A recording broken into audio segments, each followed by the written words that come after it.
Tapu moe afio, tua mafi, koe au niu e unwe si, au wafio katoa ngani. Tapu moe hau o Tonga, la kei huhulu no, King Bowono. Tapu moe tahini kuina nasi pau, moe whare o ha moe ofu. Tapu moe tampirinisi, kalau ni, Pirinisi tupotoa ulka lala, koe whalang, koe katoa ngani. Tapu moe ikpare mia Tonga, Honorable Wakameiriku, koe Mr. Yakomo Ngawe. Your Excellency Xiao Lin, the Ambassador of the People's Republic of China to the Kingdom of Tonga. Fungnamanamo'ui, katoa ki lopa o ka mea. A whaki he whakatapuni, ka u ngātu he tala whakatapu o ka mata ke katoa ngani. E tumua ke ata ke whakakato atu, e taritari o katoa ngani. Tau whawhitai ke tu e langi, ke i laka i monu, ai tau hi. Pea omi o tau tuhako i waiwai. Pea tau lawe ai, e whakoloa e ahoni. Na e whakamohe mei ulu, ka kua whakahoko amanake pongpongini, whawhitai he ne o whaa. Tama Pirinisi, o to'oa e loto tuani, i he fia mo e mawhanalahi. Ke whafufunga i atu, a Minister Yako, wak ngā we, Honorable Wakameiriku. Pot ngā we ako, pure ako mo e kau whaiaku, mafto ki Fungnamanamo'ui, pea mo e whana wako, ai Tonga. I ono taritari maa whana e wheitu una, ko e whawhalang, ke katoanga tānak tuunga e Tonga, ke wawhi ua wā.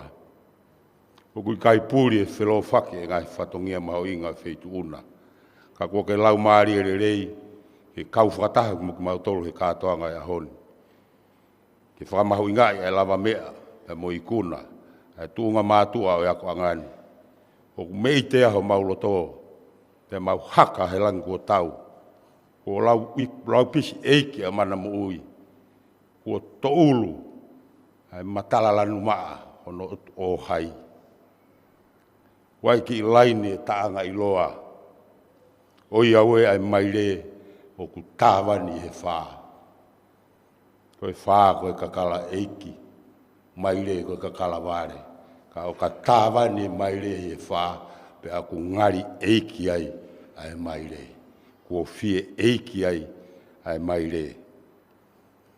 O ku mamalu eiki, pe ngari eiki o mau aho. Ko teki whai wai, pe ngari ko tonu ha mauraka, he mau whakalokuani. Toki mōni rea ku taka fotu i he laa, pe tapa i he langi maa. O ku maalahi, ai fotu ai katoa ngani. O mau whamoni ho mea mai, o kei mahu inga ia e whare hamo he ofu. E ako e hako tupu o tau whonuani. E mana tua he whanauni, e tau whaingata ani. Ka koe te au whanga fulueni o e ako angani. Na mau kau mo koe i he katoa ngani.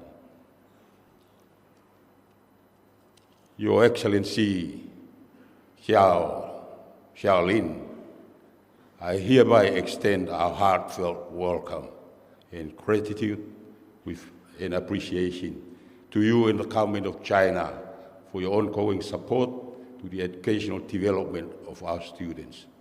Your presence here today continues to foster our close relationship with your good government. Ye tangatai ki whai whekau, kau tokon President, ko sutuku mo kau wak tutuk, sea PTA mo kau tau whanau, kau whakawhe kotoa, mo sola taka he katoa ngani. Kai ngā kotoa kau mai he ope, taritari mo le rei ki mo tolu, mo loto hanga maarie, i he Kolisi Tonga ki he katoa ngani. Kore whamore more atu, ka ai haa mau tō nou, he whatongia e ahoni. mauhufanga he lotu le rei ko tau kamata aki. Whatawange ki tau mao hakatonga whiawhia i he tokon mai e ki Tonga. Whakato mai e tau whamalo aka hatau paspasi.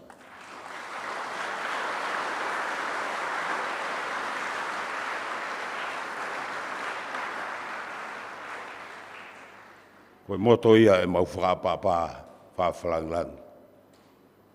O koe kai ke ai kakala a tamasi ia koe pōmpongini. Ngā tape i e whawhalanglangi. Whanau te mautoki kakala mauto e tuku. Ai ka atoa ngani.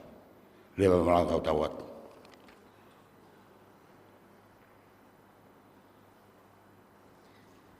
Your Royal Highness, Prince Tupotua Ulkalala,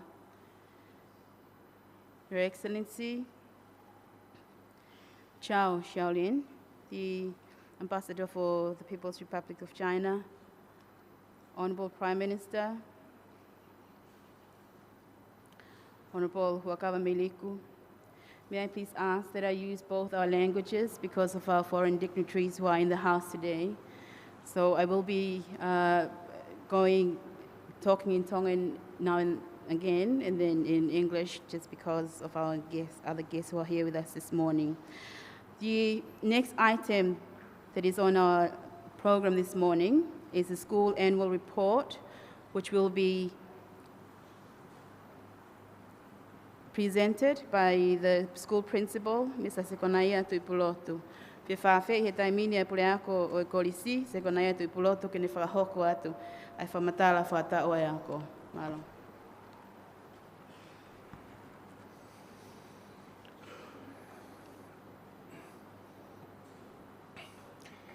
Tapu me puni walu, o taimi mo a itanit. Tapu ke hau o Tonga, tupo wono, tapu ke tahine kuini o Tonga, na nasi pau. Tapu ke whawhalanglang e kātanga tānak Tonga, o tau whamanatu, o te au whangafula Kolisi Tonga, tama pirinis klauni, tupo to au kālala. Tapu pirinis tungi, ke Presiden lahi, ka waktu tuku o Kolisi Tonga, tapu ke ek paremia o Tonga, ako ek minista e ako mo ako ngawe, Honorable Huakawa Meliku. Tapu ki he Ambassador China, Sao Saurin. Tapu ki he Mimi Pafatako ni, Right Honorable Dr. Anamaui Tauwhirungaki. Tapu ki he Atele Puranga Tonga, Rinta Whalamutui. Tapu ki he Puranga Aue Reo Reo, Iskeringa Luoko, Pepe ki kautare ki tapu ngai ako.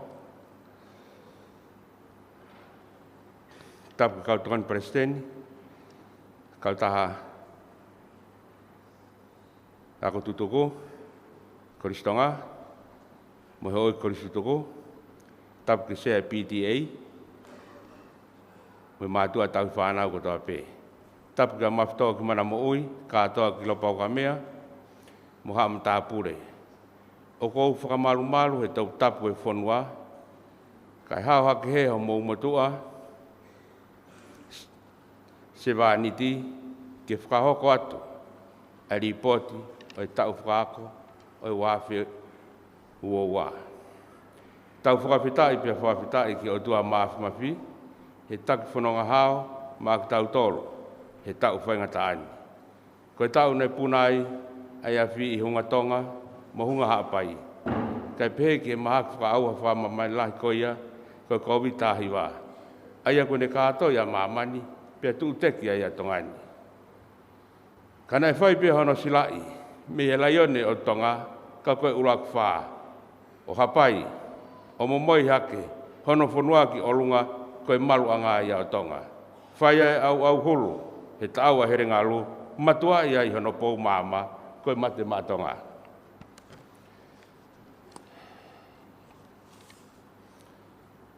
Ka mata e whai tau ngā ue, koe ri fua o whakako whatongia o tau ngā ue, na ka mata hono whotu hawi sone, ngā ue ki he wāwhi ua wā, ke whai ai, i e whānawa Kolisi Tonga, ke nau māte aki ki rerei taha, i e tapakotoa pe o Mo'ui. Pea whotu rewa, mo e misiona ngā ue ke ne taki ai whanonga, ke whinga ue aki waofi mo tā kangataha, ke whakatuprekina, e tangata kakato i he mo ui lo tolu, e tamasi koristonga o te whito i e whae kawe i koura. Kau whai ako.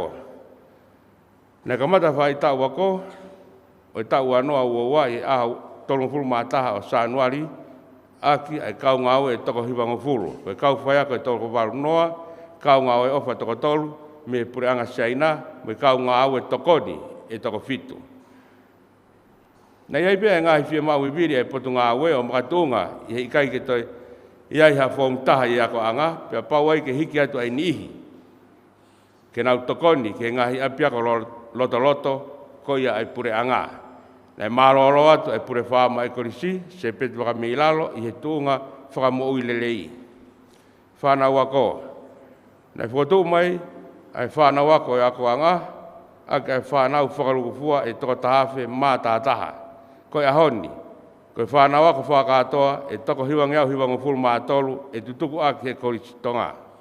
O kumakatunga e holo ko e ni, me ngahi whikitake whakaapiako, whikitake e ngahi siasi, pa moeni ihi, koe whiri tawa tāina pe ke nofo ki api.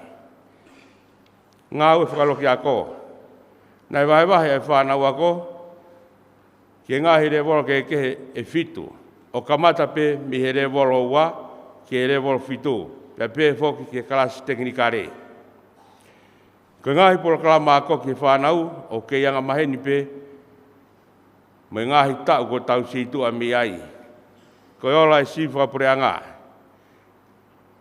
Nei mahino i whai tau whakaako, o e wanoa ua ai ikai ke toi kau, ai revol nima i e si whakapureanga o e tau koe ni.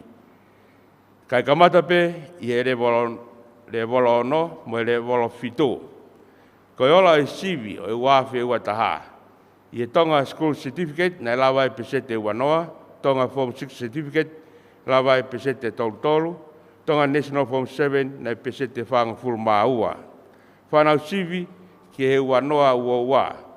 I e form 1, sivi ai toko ono fulu mātaha, i e form 5, o sivi ai toko whanga fulu māua.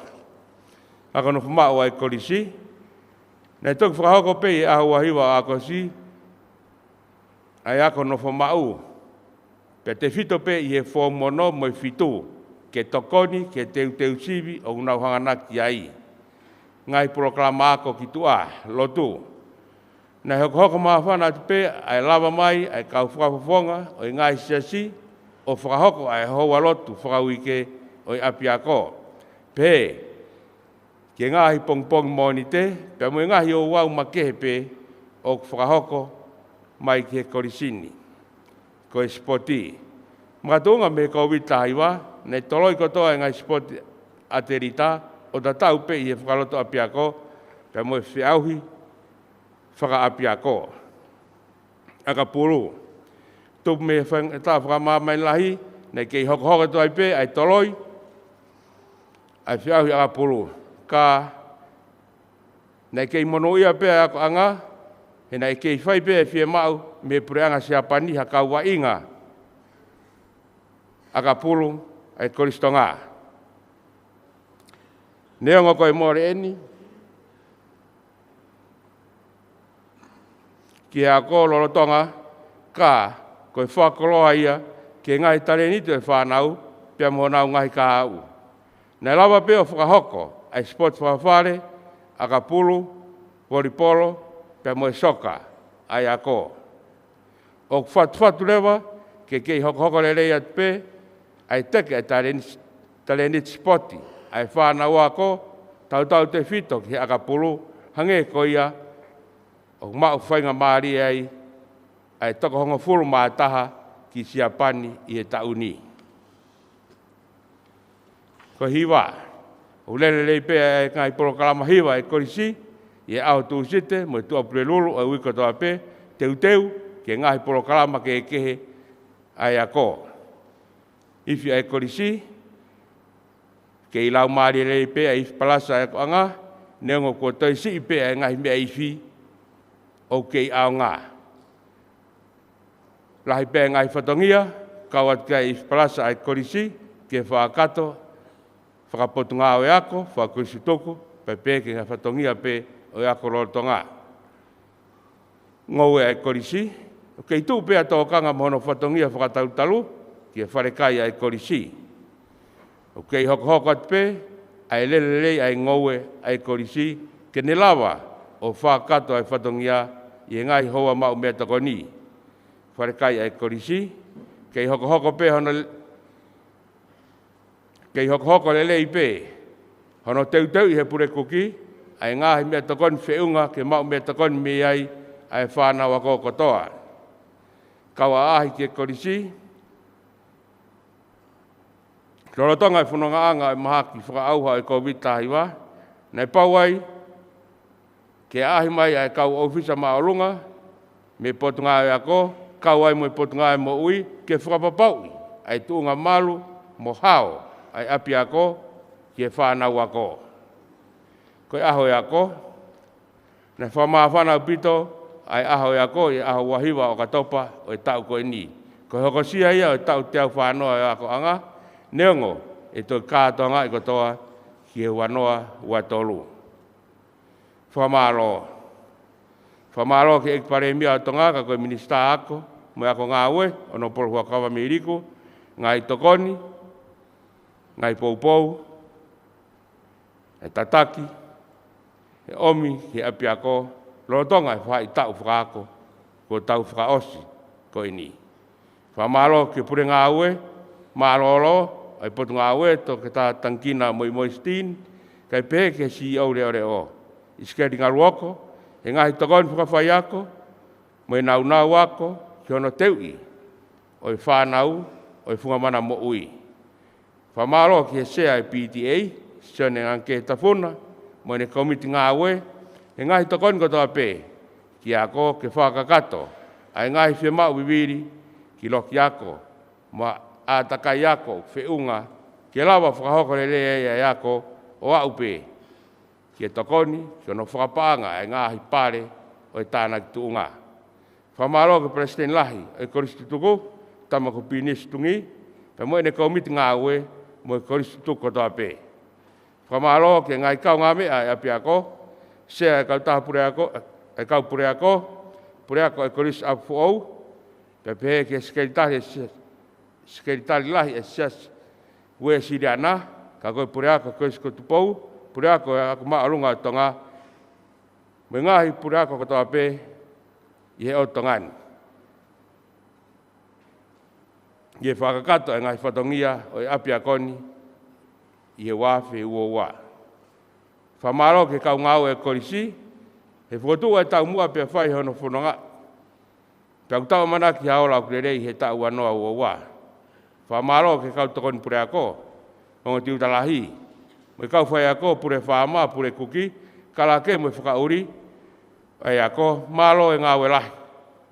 Whamaro ka mawhito ki Manamo'ui, mo e whanau ako he tariangi, pia fua ngai whatongia ngari tangata ai Kolisi tonga.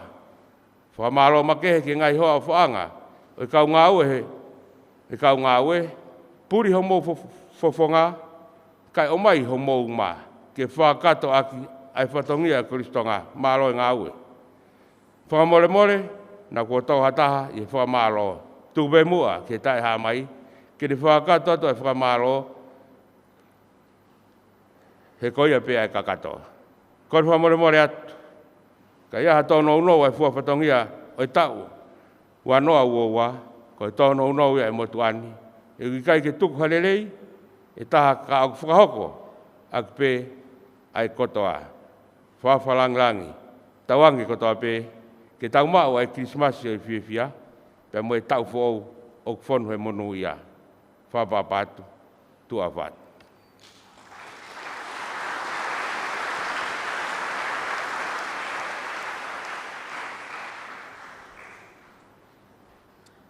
Your Royal Highness, Prince Tupotoa Olkalala, distinguished guests, ladies and gentlemen. The next item on our program is going to be a school item to be conducted by the school choir. The title of this item is called The Carol of the Bells. With a hoko atu e taimini, Ki he whaare whahoko atu ia e he kauhiwa ai Kolisi, ko hingoa hiwa tēnau whahoko atu, ko Carol of the Bells. Malo.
Mautoa ukalala ya ko kore whamore more ka uunga tu e talafatongi ai aho ka e whakakato atu ai polokalama koeni o atu ai pia moe kore whamore more ke a whi taulalo ka ke anga le rei mua o whakiangi ai i whakalangilangi ma si kaungaue, ma ukaunga ngaue mai ka mata mehe tau uanoa koe ahoni o nau kakato e nau taimi ngaue i Tonga ka nau whoki atu ko tau kāinga me isiaina ka i ngata i to iai pepe a moe ko re whematamua ke wheituna ke hokatoa i pepe a mo no whoaki o e whangaki i pare ki tua ko langlangi o e tau whanau ako i kamata pepe i he ai pare koe ni ka langlangi ma si kainga koe me isiaina kainga ngaue ofa Mr. Chen Xianfeng.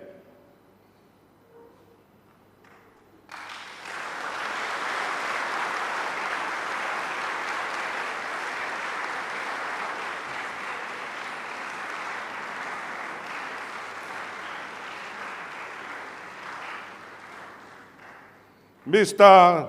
Chiao Pei Pao.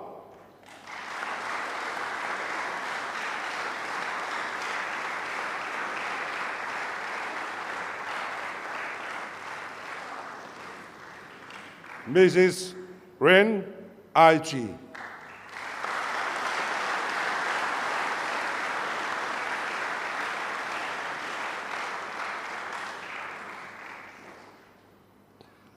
Ko ki nau tolu, na e tuku whalala ki ai ngau e whakamatapure ki he wāwhe ua i he Kolisi Tonga. Mukatake o hoko mai, e rai ai kakala tālao e apia koni, ko e tōme i whrelahi, talu me tahi wa walungu fulu mātaha. Tuku whakaholo mai ai maftoki Manamo'ui. Ia mai ki he tauni, wanoa ua, o ku whaki a kia tewita tampa hangana. Me i talau wawau, pangai hapai, dukureka, awha, niuta oua, haka me toko tapu.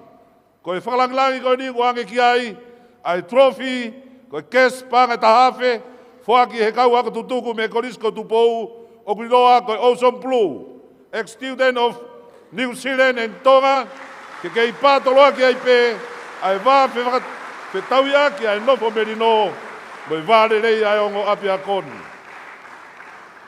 Whaki ia, ai whakalanglangi koa ki a maftoki Manamo'ui, te vita tampa hangana. Tokoni matapure lahi, so sefo i kieta ngungu tau, la paha tatanga mo Tonga, Tonga tapu. Tokoni matapure lahi hoko, Samuela tukutau, noa papu wawau, ha te iho Tonga tapu.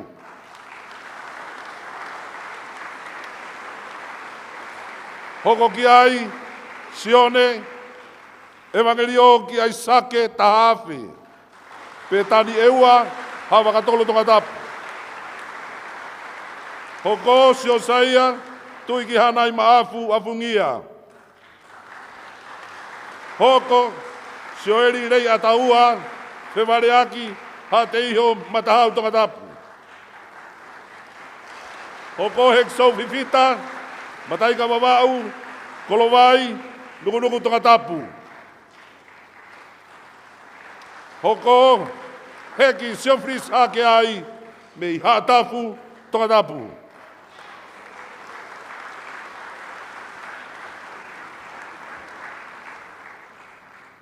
Hoko, te vita vai lahi he, kotu hapai, tofoa Tonga tapu. Hoko, William Ten Fufu latu, Kolomotua, lakepa Tonga tapu. Hoko, William Hart Junior Pulotu, Toula Wawau, Talau, Kolomotua Tonga tapu. Hoko, Tonga Lawaki, Kolofo'ou Niwa Fo'ou, Maufanga Tonga tapu. Hoko Nikolasi, Tio Atau Fasakaria, Holonga Wawau, Kolofo'ou, Maufanga Tonga tapu. Hoko, foki rei Tonga, kolofo ou, fasmoe afi tonga tapu.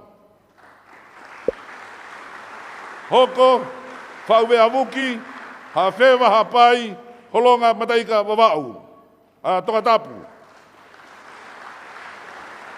Hoko, kolo ki pangai a whemui, toko mololo, wau tuu, fo ui tonga tapu. Hoko, temien, papa whani fo atungi, fulau moe tui, tonga lereka hapai, nofo loto hapai tonga tapu. Hoko, alai pulotu, waikirif ka uola i ka patiki, lolo mana ia. Kano kupolu, ni to ua, halarewa tonga tapu. Siuperi koula tiuni a taholo, kolovai fo ui veitonga tonga tapu. Sione patita taunisila, hawhewa hapai, pea tonga tapu. Solomone waiki mounga, tungua hapai, na kolo hasini tonga tapu. Ngatu vai he ofa fifita, veitongo, lo mai viti tonga tapu. So siwa manak lelei havea, o nua eua, holonga tonga tapu. Pai ai maui hui, uturei wawau, tawahi niwa topu tapu. Longo longo, havelu loto tonga tapu. Timo te manu, hawhewa hapai, niu to ua tonga tapu. Viliami iloa he lotu palu, havelu loto, nau toka tonga tapu. Siope, kesna tuiniua ngalu, hatua eua, mangia wawau tonga lereka hapai, nofo havelu loto. Michael Kennedy folau hola, i wahanoa hiki la, ha teiho tonga tapu.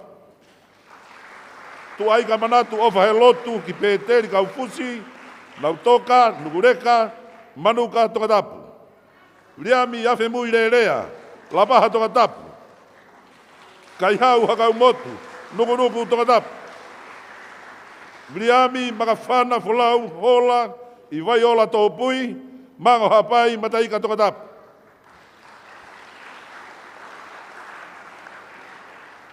Naftalai whea mo ngalu, pahu, tonga tapu. Naftalai whea mo ngalu, toafa ki vecin tonga. Nei pahu tonga tapu. Siosifa tausinga. Poko tala hapai honua eua pea tonga tapu. Francis Asi Sakopo, kolo fo ounua fo ou suwa fisi, hate iho tonga tapu. Siosifa Douglas, tui pulotu, nomuka, loto foa hapai, popua tonga tapu.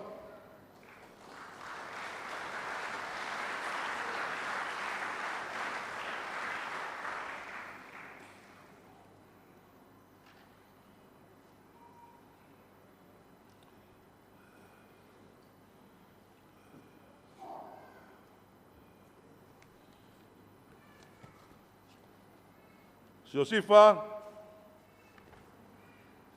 Douglas tui pulotu, nomuka, loto foa hapai, popua tonga tapu.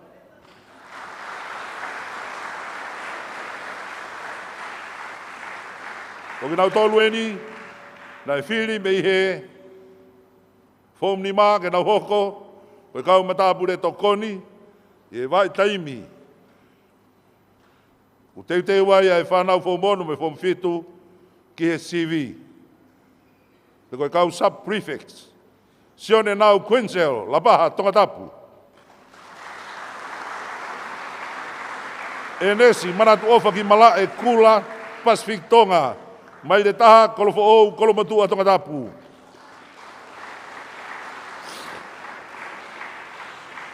Tilose, Sepuloni, Ulangi, Fifita, Utungake, Whenetoa Wawau, kolomatua tonga tapu. Falanisi hiriau, homare eia, whareloa hapai, funga vai se o koa wawau, Fungnamanamo'ui Atele. Ka seri Philip whahina talanoa, longo mapu wawau ma whanga tonga tapu. Liami pone pate tiunia, tonga dereka hapai, mataika tonga tapu, nofo sia tautai. Liami pone pate tiunia, fulau mai tui.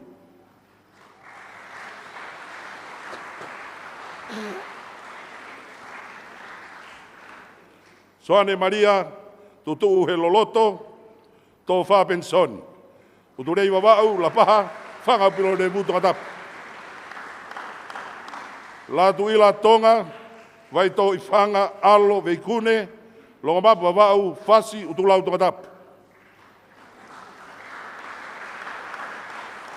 Tau wha pensimani kawafulau, vai ni tu katapu.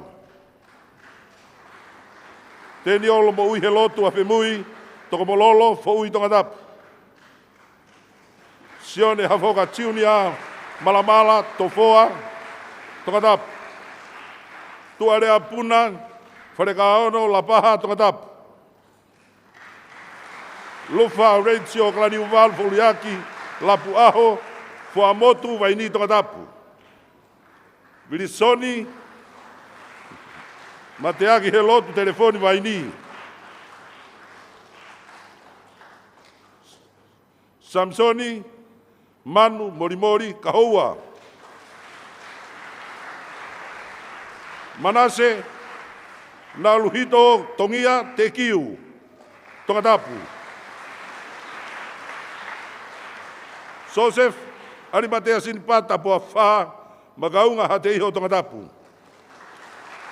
Isleri Fatai, Tuatakilang, Tongatapu. William Soteila Fifita, Homagerikao, Tongatapu. Wasi Ofa, Imeilangi, Tonga, Fahefa, Utulau, Tongatapu.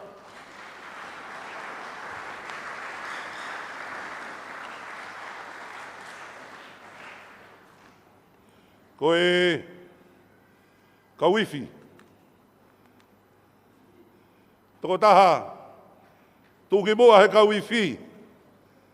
Te koe, best pen student of all. Fuaki ki ai kes panga ni mange au, fuaki e te vita whono kalafi lolo mana ia tuine au, mo mate akiri oa he lotu tuine au, me i niu tō ua tonga tapu. Koe ongo iftu tuku e koristonga, koe na manatu ofa ki heifi, koe uhi, ki heifi, koe uhi, koe mau. Me ai na mo'ui. Fuaki ia ki niu tō ua pia mo hala rewa. Lolo mana ia. Ala i plotu, wai kirifi, kaha uola, i kapatiki, lolo mana ia.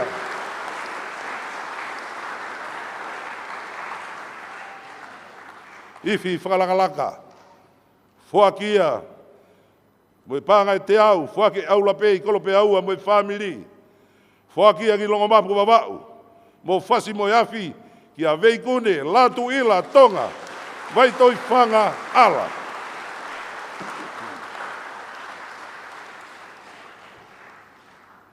Koe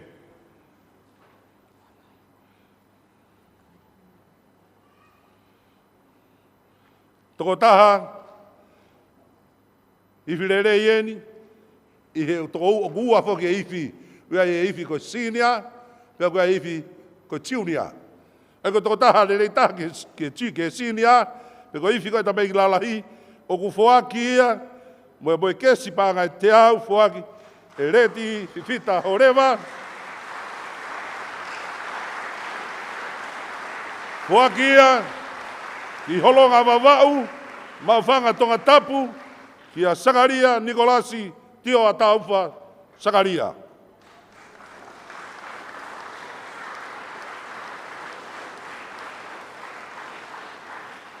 Koe toko taha, i he ifi koe ai kalasi hono ua, pe koe tiunea, whoaki ia, moi panga e te au, whoaki ai pe re ti fifita horewa, whoaki aki uiha hapai, folaha, halarewa, tonga tapu, ia sione mounga.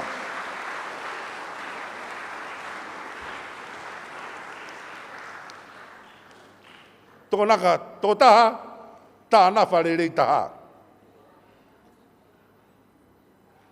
Whaki kai panga e tolunge au. Whaki a he ongo ifi, tā nafa tutuku ko tau kei, whakasi eiki, pia mo siare rea e toa. Whaki a ki rei mātua wawau, pia mo tatanga mo tonga, ki a teu wholau friso nuu.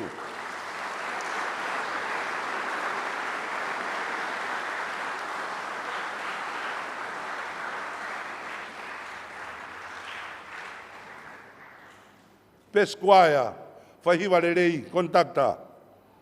Whaki gai pangani manoa, e aula pei kolo pe aua pe amoe family. Whaki ki niuto ua, halarewa. Whaki ki a lolomana ia. Alai pulotu, wai ki rifi, ka wola, i kapatiki, lolomana ia.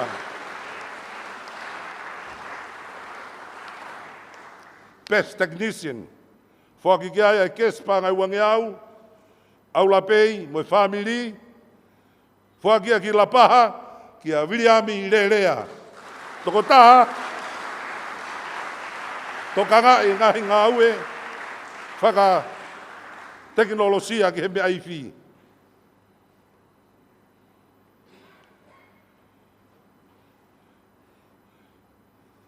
Toko taha, i whilerei taha ki he tiunia, whaki ai e kespa ngai whange au. Whaki e ka wiftutuku a Amerika mo Tonga. Whaki ki ka houa mo whangaloto. Nā paa, Sione, Kerearii, Keiton, nā paa.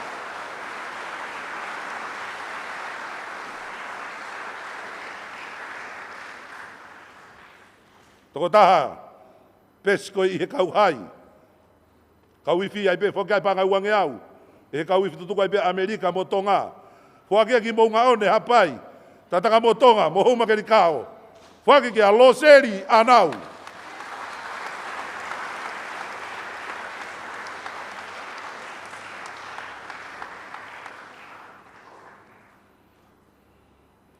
Rerei taha koe i he lou, pe koe i kauifi koe ki lalo. Whaki kai panga uange au, e kauifi tutuku ai pe Amerika mo Tonga. Whaki ki matamaka wawau, pe a mo piri tonga tapu, ki a masini wairea.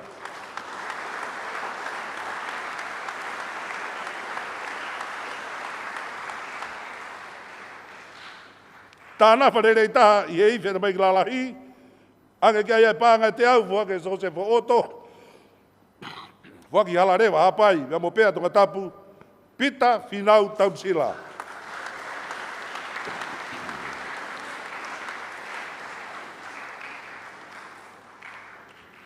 Whake pāngai ni manoa, toko taha pulotu rerei taha, whaki ai aula pei, mea mo hono family, koe Tonga College Pen Master.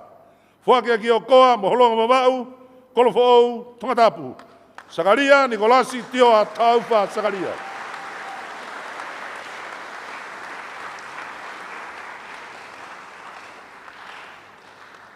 Ulunganga rerei taha. Toko taha ulunganga rerei taha. Whaki ai kes pāngai te au. Whaki ai aula pei, kolope au a pamono family. Whake ki kolo hapai, kolo fōu mo ha te iho tonga tapu. Seausi kai hau, Christopher Palu Tevi.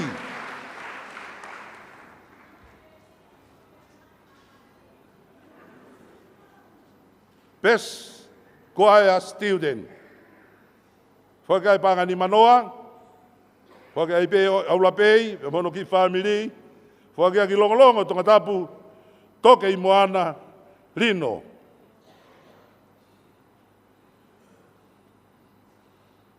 Toko taha, whahiwa rerei.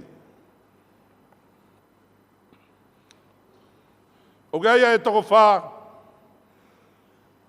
kua whiri i koe kau whare i rerei, ai Kolisi, ai a koe kinau tolu eni, whake ai aula pei, pāngai ni manoa, ki he toko taha, kotoa pē.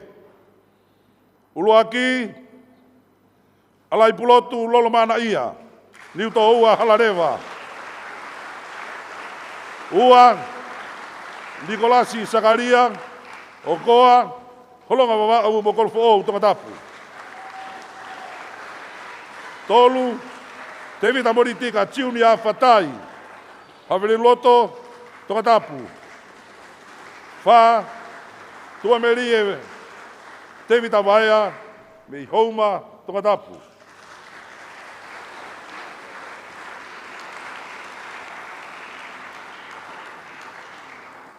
Ia marae o si poti. More pe, whawalanglangi, kai hoka toai pe, Ki si whanau na nau lama mea i he malai o sipoti. O ki nau tolu ene, kau tūki mua i he ngai kreiti. Wainga rerei taha, under 13. Lomanti esa, ofa ki. Maaseo, mausia. Ha teiho, tongatapu. Under 14, wainga rerei taha, afa, kui, amilo, pakalani. Ha teiho, tongatapu. Under 16, wainga rerei taha, seo sifa, watuvei. Ha teiho, tongatapu. Under 18, wainga rerei taha, seo sifa, tagres tuipulotu. Nomuka, lotofoa, hapai, popua tongatapu.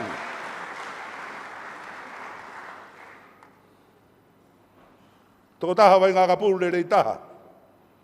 I tau ni, whaki mai, whaki anki ai, ai kes pānga e tolunge au, e ala ki hi fo moto, koe whakamanato Watson na moa, koe koritso tōku eni, nāne spoti, pe akapulu i he Kolisi o maua i hono whainga mahali e kisi apani.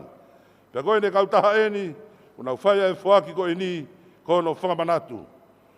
Whaki ia, ki no muka, loto foa, a pai po pua tonga tapu, ki a siosifa, tagres, tutubou.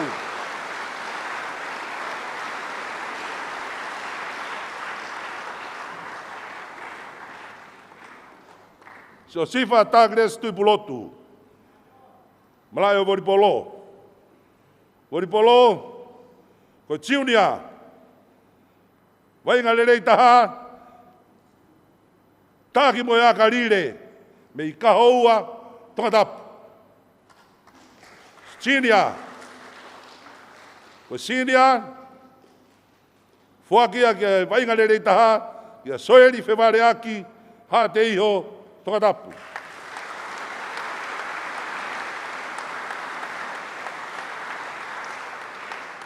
Malai oi soka. Soka, wainga lerei taha, fuakia ki kahoua, sioeri, pouri kai ewa whehoko. Sione, pouri kai ewa whehoko. Kahoua tongatapu. Sinia, fuakia ke sione, kia pensoni sosaia, tau aika sonas. Ki folaha.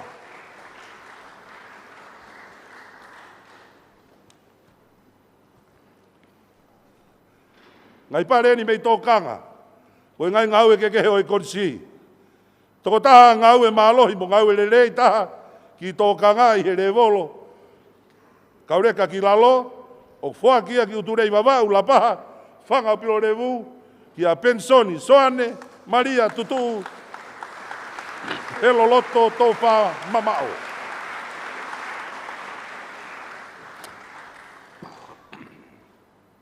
Toko taha ngau e mālohi, mo ngau e lerei taha ki tōkanga, i he tamai ki lalahi, o ku whoakia ki nau toka, haweru loto tonga tapu, viriami i loa he lotu palu.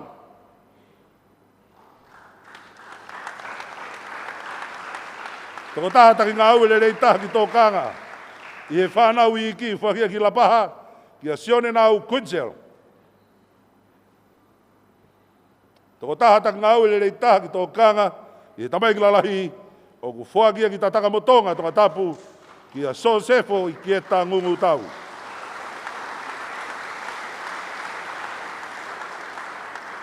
Toko taha tō Vestapolo lerei taha e Kolisi, whoakia, longo mapu wawau mauwhanga tonga tapu ki a Kaseri Philip Whahina Talanoa.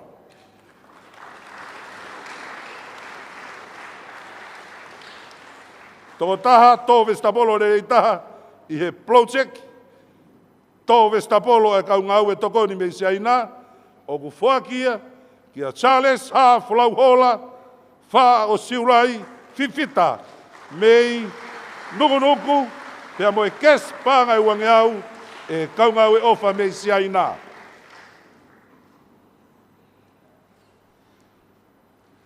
Tō taha tō, mei le rei taha e Kolisi, ko Luis Iongi.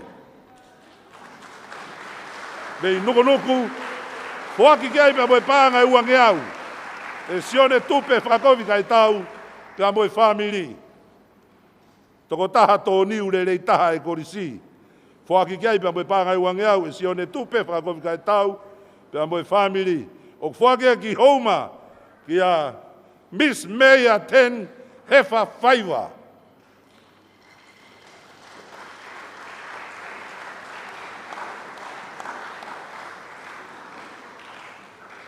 Koe, toko taha tau hi pāre rei taha.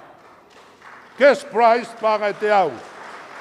Whake e huni kau kula, me kau wako tutupu e tahiwa malunoa. Wake ia, lamonga tonga, maini, uiha hapai, ko kia seko pe malupo tauwha. Toko taha kuki, pe koe best chef, cook of the year, Whakia ki he toko ua, ka moe kes pāngai uange au. Ni manoa, koe toneitia e he sinpata taumua, ka moe sinpata talanoa atu, stoa flongolongo. Kes pāngai uange au ni manoa, ke toko ua koe ni, taki uange au ni manoa. Mea ofai e wharekoloa au sinpata taumua. Ulua ki ko tupa, saia lavaka, matai ka tongatap. Tika ua, Paula Folauhola i hori uti, tuku hausia he lotu moala ha te iho tongatapu.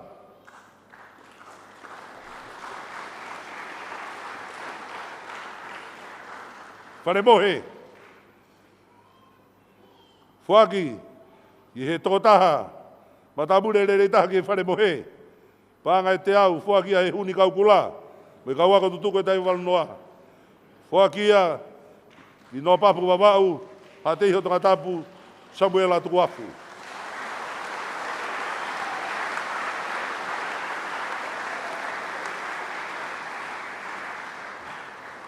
Tokotaha kosi le rei taha. Kosi le rei taha, fuakia ki tofoa tongatapu, so sefo wailani nuku ki walu.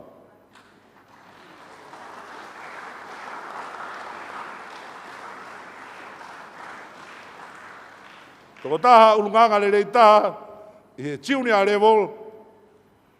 Fuaki kai pa moe pānga kes, panga teo ni manoa, fuaki he o ngako tutu ko whine ongo halai, tonga pa mohono te inga, te hina ko fui fui, ko eiri tonga, ko e langa maki ki he kahau o kumerino ma tonga. Fuaki ki whangaloto, li hau na tonga tapu, sione ke rea li keite na paa.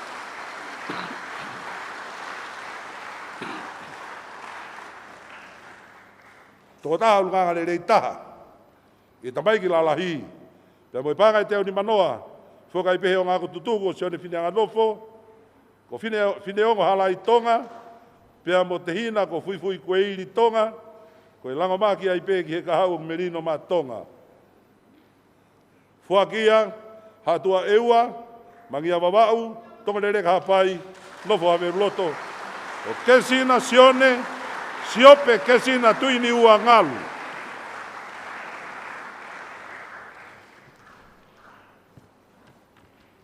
Toko taha, maa taha he ako. Peko e toko taha, talavou taha e ni he ako. Fuakia ki talau wawau, pangai hapai, nungureka, hawha, Nito ua, hakamu, tongatapu, te vita, tampa, haangana, ae oku ai ki ai, ae kakala o e Kolisi, ko mafi, Fungnamanamo'ui.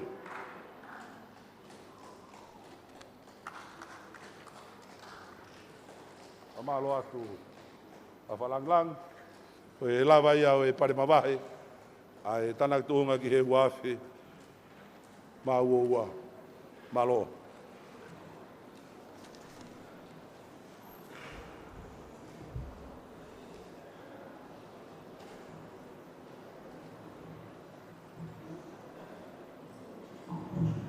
Your Royal Highness, Prince Tupoto Alkanala, distinguished guests, ladies and gentlemen. We're now going to hear another item from the brass band of the school. The name of the item is called La Fiesta. E tau hoko ate e taimini, pe ki foi whaari ari e whahoko ate ka uiwhe Kolisi, ko hingoa e whasi tēnau whaari ari atu ai ko La Fiesta. Malo.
Kolisi, balava ki fari ali makehe koia. Kama si inis foto al kalala. Kumua ke hoka tu e tau proklama e ahoni. Ke ko ngā mau inga. O ngā ue ai Kolisi ke tau anoa ua, kono whahoko atu e ngā pare ke ngā ue whalokiako e whanau.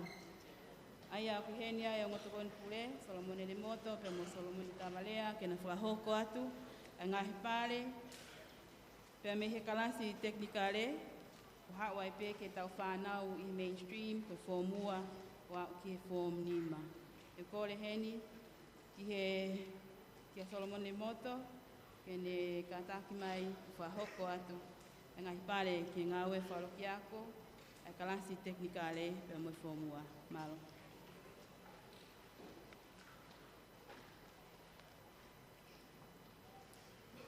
Katak whamre more pea e whaipuna.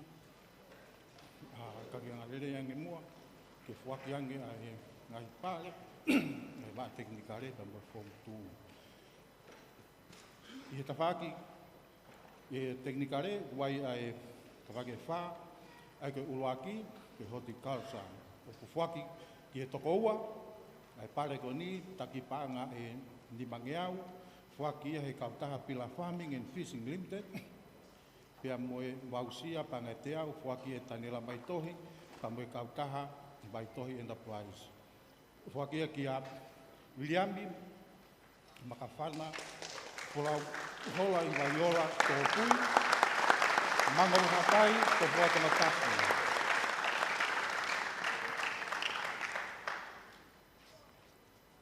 Pea mo hiva, lahi asa eri tiuni a muri, tupou, potua hapai, te visi mawau, whanaloto tona tapu. I tawhaki whakauhila, whakia kia sohosifa taknis tui pulotu, no muka, roto whoa hapai, potua tona tapu.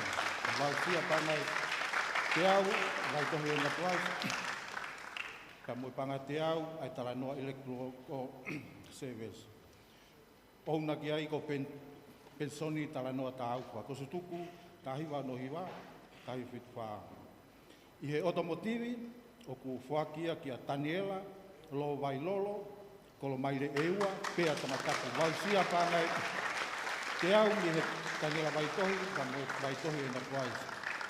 Pāngai tolungi au, whakia e alaki hifo moto, whamanatu o te Fungnamanamo'ui, kosu tuku, akapulu, sipoti, mafunga mari sa pani, kono pamanat.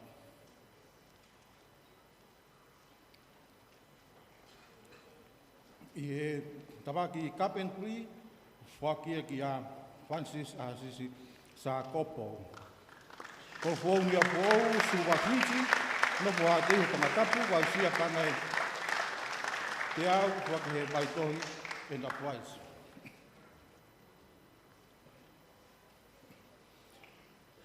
Koe whaasi he karasi koe ni, koe taha tuki mua taha whakatoa koe ni he teknikare, whakia kia Francis Amsisi. Sa kopo, kolo whoou ni o whoou, suwa fisi, noko hatei ho tangata. Lausia, pangai wangeau, tanera vaitohi, kia mo vaitohi na plai. Pangai tolu ngeau, whakia he alaki hipo moto, whamanatu wate Fungnamanamo'ui.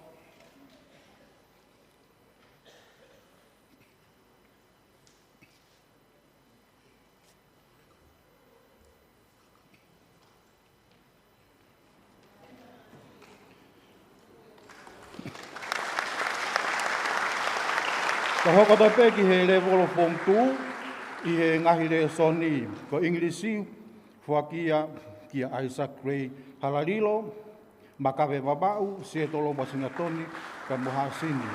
Kes panga te au, whakia e kosusuku ko Vivian Tari, i loa ko kuini kau te kula.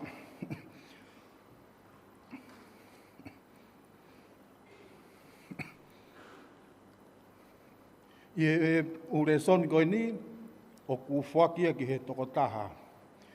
Ai koe sainisi, o ku iai ai pāle pangai te au whakia huni kau kula. Koe tonga moenga whawhonua, koe whika whaki moia pangai te au i huni kau kula. Koe rea whakatonga, moe musika, o whakia, ki a whatawhehi, whie kai kuri whakatawa, rei mātua wabau, halau wawe, fasi moe afi.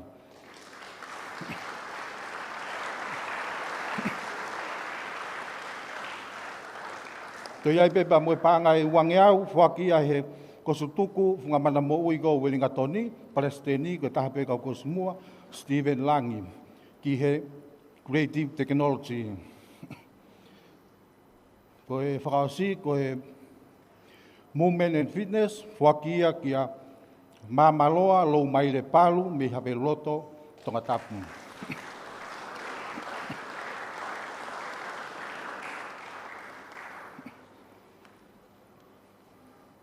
I whakalase le volo form 2 wai kalase ono, kamatape me he kasuluaki.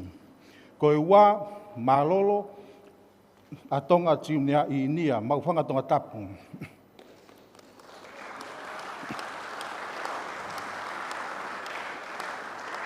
Ko e uluaki, o pu whakea e pāngai wangeau, whake he kaureka, ko stonga, ko sutuku kunsilani, ki a Isaac Ray Halarilo. Makawe wawau, se tolo Washingtoni pia moha sini.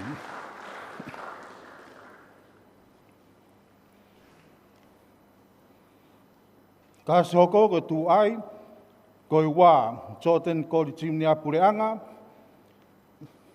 miata, kolo maile ewa, utungake, kolonga, movaini.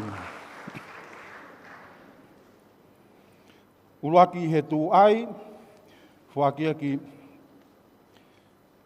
le matua wau, halawawe, whasi moeafi, whatawhehi whi kai kuri, whakatawa, iai me pāngai wangeau, whakia ipe he kaureka, ko sutuku, ko stonga, o kunsilani.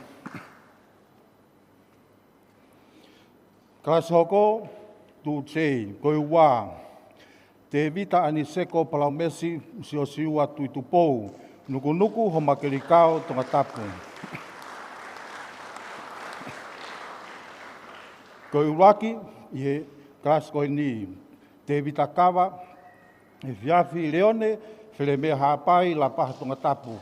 Pangai wangeau, waki he kau, reka ko sutuku ko stonga o kunsilani. Kaso ko tu kei, ko i wā, ko Jim Handa, tonga o nevai, where mea hapai, whātumu, puke tonga tapu. Ulaki he kasko ni, mā maloa lou maile, hawe loto tonga tapu. Whaki kai pāngai wangeau, kaureka ko sutuku, ko stonga kunsilani.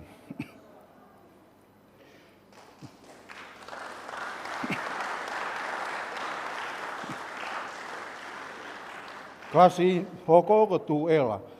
Ua se peti a whei tau laro la atu, mata aho ewa, pa te iho tonga tapu.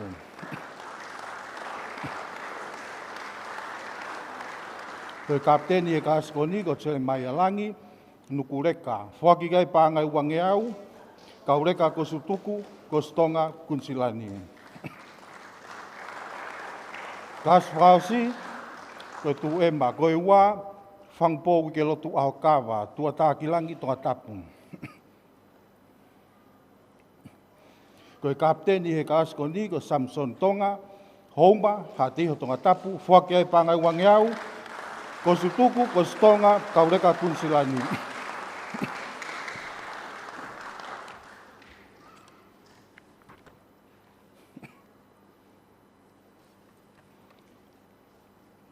Koe whare bolo to tolu ki mua. Ai koe tolu, whakia ki a te vita kawai whiawhi, reone, where mea hapai, la paha tonga tapu.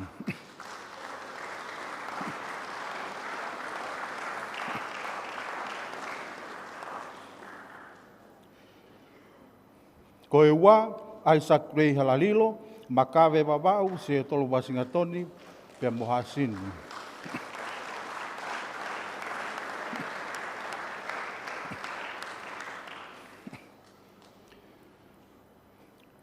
Pea koe tūki mua i he form 2 whakatoa, whakia ki rei mātua wawau, halawawe, whasi moe awhi. Whakmekei mau me pāngai taha awhe, kau ko sutu ko stonga kunsilani. Whatawhehi fie kai puri whakatawa.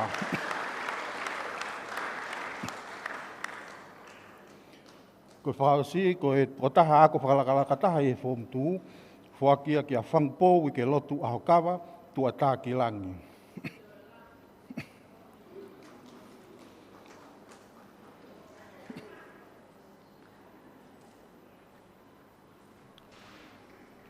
Ko le whamore at pe whawhalanglang. Ka tuku mua ke hoka tai pe, whakpare ki he Form 3, 4, ka moi 5. I whawhereson ni Form 3, i English, Science, Mathematics, Computing and ICT, Accounting, Agriculture, Economics. Whakatoia, ke sione, ke arii, ke iteni, nā paa. Pangaloto, ia hona tonga tapu. Kes panga te au, kwa ke kau raione ta iloa, ke whanau postu tuku, pēne Kolisi. Kes panga te au, kwa ke hun kaukula, ke kawaktu tuku, ta hipa palu noa.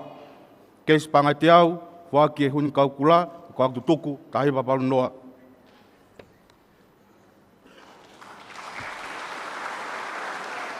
Lesoni, sokalafi, kwa kia ka vai Nikolo, Kolosina, Euron, Halalo, Matahau, Fo'ui, Lapaha, Intia, Nofo, Lafalafa. Pakataha mo industrial art.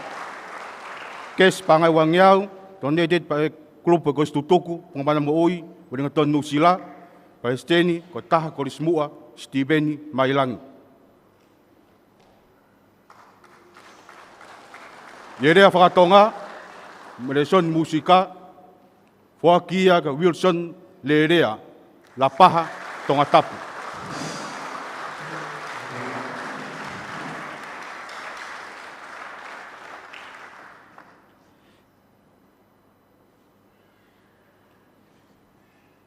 Yeresoni, Yabakasiaina, Whakia ka Mosese, Ton Hau Helotu, Wulangi Fifita, Watakilangi, Tonga Tapu. Lesoni historia, whakia ke havea, songo imori, pare hau ni top tapu, o honua ewa, puke, tonga tapu.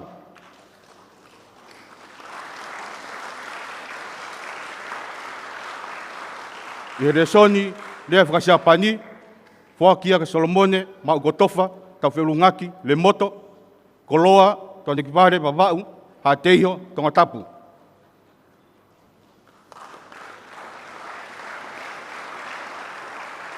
Ta hoko atai pe, ke tūnga Form 3, ai ako Form 3, wai kalasi ai hiwa.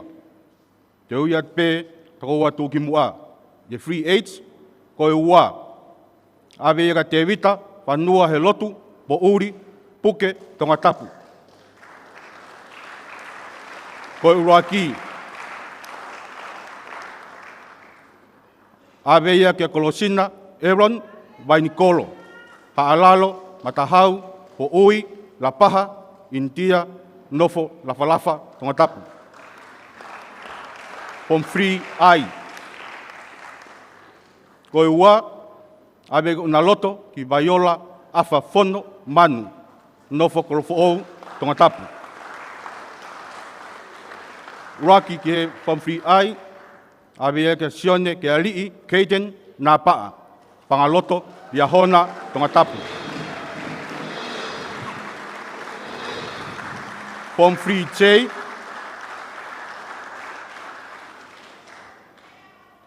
koe ua, awia ka peipi, hau wheo toke, manu, waipoa, niotop tapu, koolo haapai, longolongo, tonga tapu. Ya koe uraki o Form 3J, awia ka sione ofa, lisala, dei mātua wawau, mauwhanga, tonga tapu. Form 3K, koe ua, mau ia siane whiri, Koluse. Ne iafu, makawe, halau furi wawau, loto foa hapai, nofa hawe loto, tonga tapu. Koe uraki, o Form 3K, mau ia Wilson, Lerea, Lapaha, tonga tapu.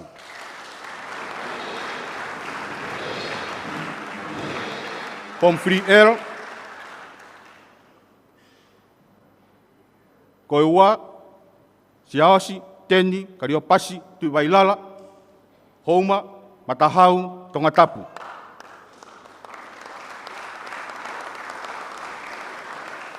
Rocky from 3L, Aviaka Princeton, Tawiaivalu, Junior, Afu, Fasmoyafi, Tongatapu.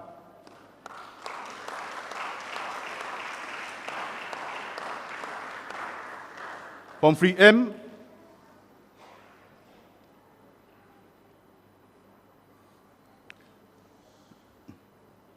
Ua Ie class from 3M, Siaosi, Hola, Folaha, Tongatapu.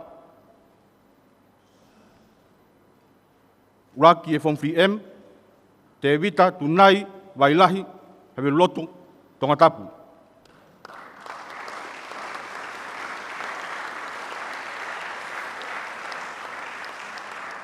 From 3N, Ua, Christopher, Solomone, Langi, Kolonga, Tongatapu.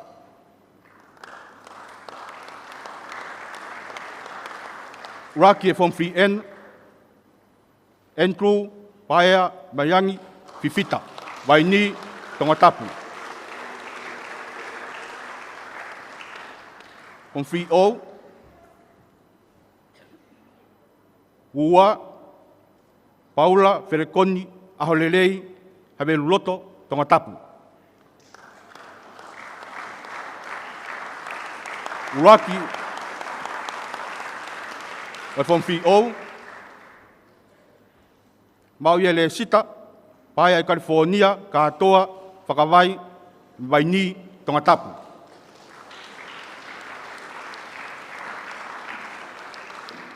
From 3B, Ua, Peter, Sexaria, Anthony, Tui Kolongahau, Bautu, Tongatapu. Yako Uraki from 3B, Mauia Havea, Songo Imori, Parehau, Nitoptapu, Ohonua, Ewa, Puke, Tongatapu. Tau hoka taipe, i top 3, i form 3 level. Koe tolu, una loto ki Vaiola, Afa Fono, Manu, Korofo Ou, Tongatapu. Koe trophy donated by the PDA.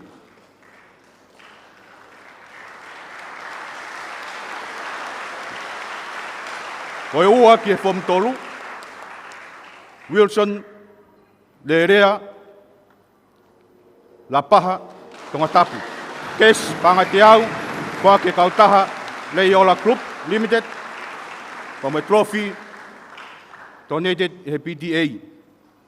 Yako captain, Pukatu Kimua, form 3, ki tau wafe, ma wowa, ma uia sione ke ari I keiten nā paa, pangaloto, Iahona, Tongatapu.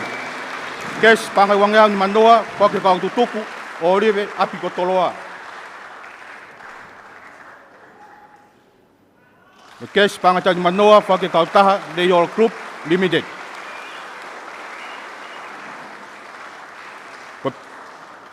Ko taha whakalaka ke form tolu, ma uia Soeri Mason, Foriaki, Haakame, Tongatapu. Tau hoka tai pe ke form 4, English, Mathematics, Science, Geography, Computing and ICT, Chinese Language. Abe kotoa ia, kia Pita, Valentine, Tawake, Lei mātua, tonek vare wawau, o foa, lei tongo, Tongatapu. Kes Pangatiau, whake kaulaianta I loa, whanau ko Stokpen, Kolisi.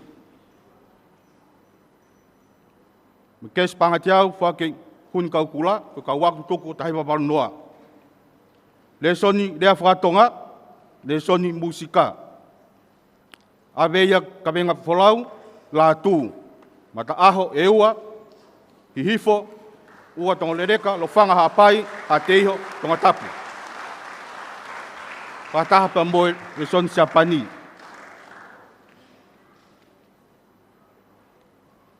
Le son accountingi, Nation Institute of Art, abe katoa ia vea tautai, tausinga, halau furi wawau, halau wawe, o foa, tonga tapu. Cash prize pangai wangiau, mea au whaia ko sutoku, Fungnamanamo'ui, Wellingtoni, New Zealand. Paresteni Stephen Langi. Nation Historia, ba uia sione havea hikureo Langi, kolofo ou, la paha, tonga tapu.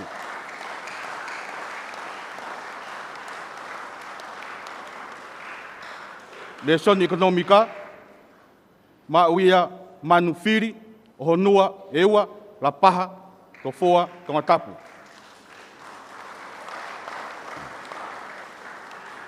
Ka hoko ate pē ki he whakpare whakweresoni ki he Form 4 TVT. Ai English, Maths, Common Science, abe katoa ia ki a Viriami, tō takanga moiafi, tā auwha, wha motu, tonga tapu.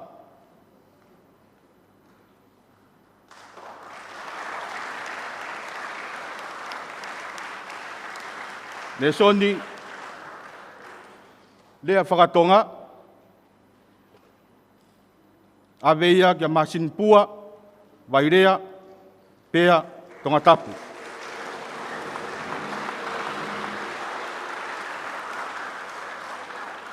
I he maritime whalautahi, awe ia kia Josepha Victor Plumfield, hoi, tonga tapu. Pare whukena se misle pa mafi, kako istutoku, kako e pure reo o ia, waa whalautahi.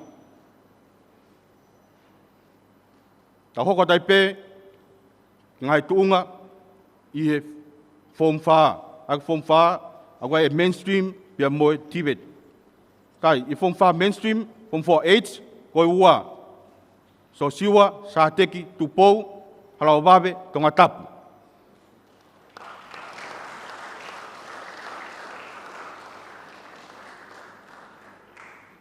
Raki, Form 4H, Pita, Valentine, Tawake. Lei mātua, tuane ki ware, wawau, hofoa, lei tongo, tonga tapu. Form 4I, koe ua, sione havea hikureo, Langi.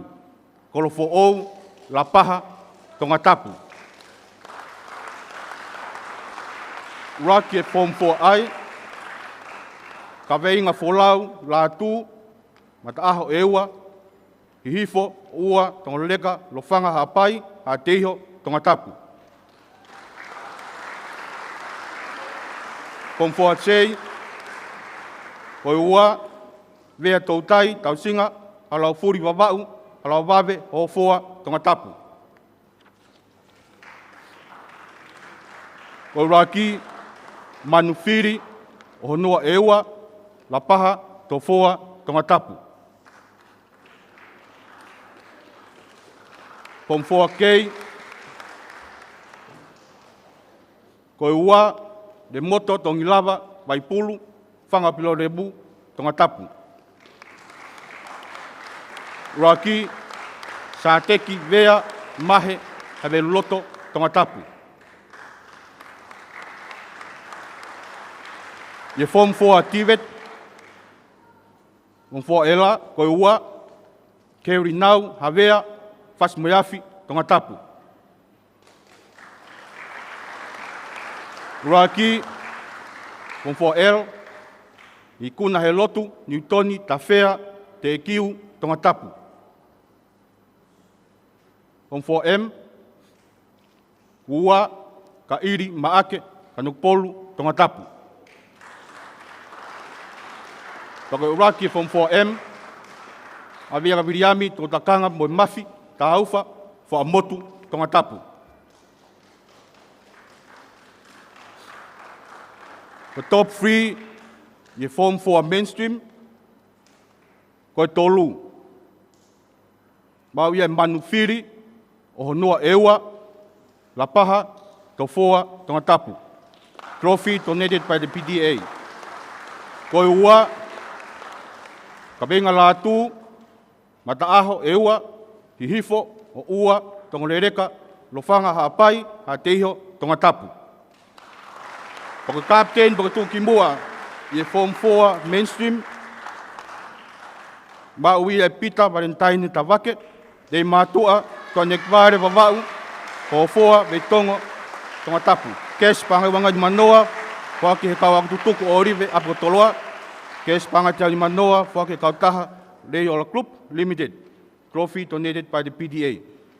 Wak whalakalaka ki he Form 4 mainstream, Maui e Malakai, o whaloto ki muri so saia, mano ka fua, ho makerikao, tonga tapu.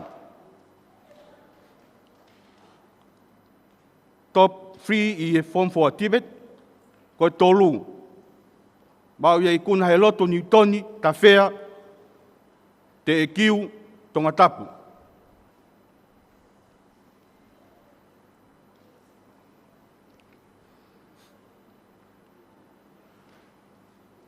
Koe ua, mau ia ka iri maake, ka nok polu, tonga tapu.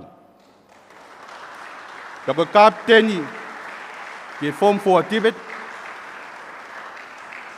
awea ke viami tau takanga moe mafi, ta aufa, fua motu, tonga tapu, o kes panga te au, fua ke kaulaione ta iloa, pana Kolisi tuku peni o Kolisi. Wame trophy donated he PDA. Koe tūki mua rewa, Form 4 Tibet, akwalakalaka, ai ko Renti, Jeremiah, Isakel, Talakai, ni habe loto, tonga tapu.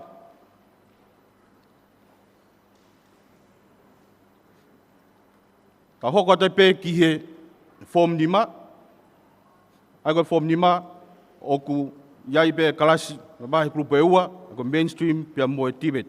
Ni mainstream, paka foi resoni.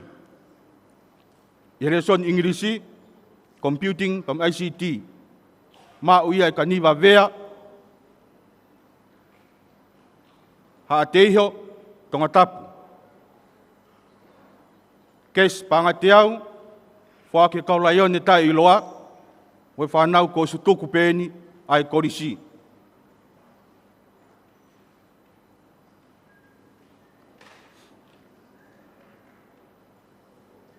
Fika, Malaysian accountingi, ma uia te au i mounga, tauwha te au, tungua, hapai, ha teiho, tonga tapu. Kes pais panga te au, wake hun kau kula, kau tutuko tahe wala noa, ka moe pare ko skolasipi, wake suunia whiri, munu whamiri, ko suunia ko paionia, reson.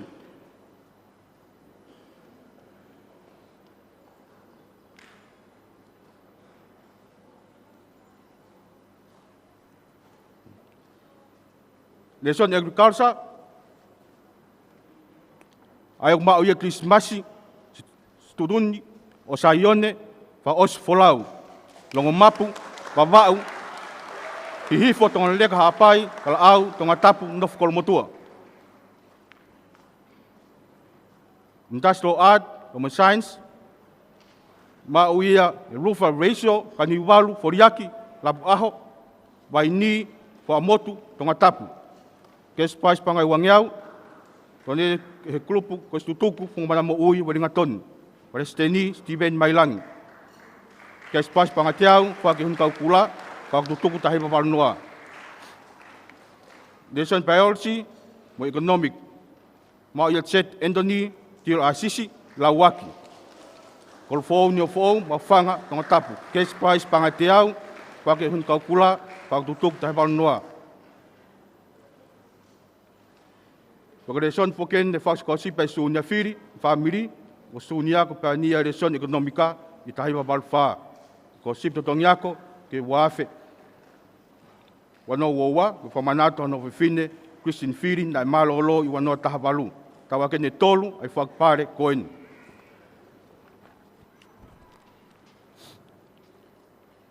Yerea whakatonga, wakia kia siosi, pikpaki, moala, wautuu, tonga tapu. I seo ka lafi, hoaki aga Perenato, Waimana, Simeone, Sore, La Paha, tonga tapu. Historia, Wākia kia Miriami, Konolahi, Nifeuyaki, Kolonga, Tonga Tapu. Kes pais pangateau mi família Petsimani Penisa Fita, Payaktutuku, Pataha Monohoa, Toria Fita, Utitalahi, Tutoku pa mo ministaha ko malolo mai anga Tonga. Ko Tonga mo anga whafonua, Wākia ka Taniela, Lupe Eva, Finau, Kolofo ou, Tofoa, Olaha, Tonga Tapu. Lea whakasiapani, Wākia ke Enes, Manat Ofa, ki Malai Kula, Pasifik Tonga, Maire Taha, Kolofo ou, Kolomotua, Tonga Tapu. Le son de whakasia ina, Wākia ka Tīlose, se ploni wulangi, Fifita, Tota Kilangi, Tonga Tapu.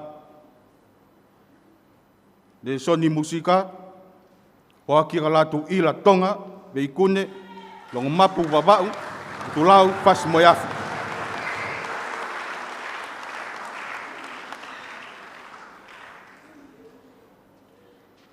Pare wa Federation Form 5 Tibet.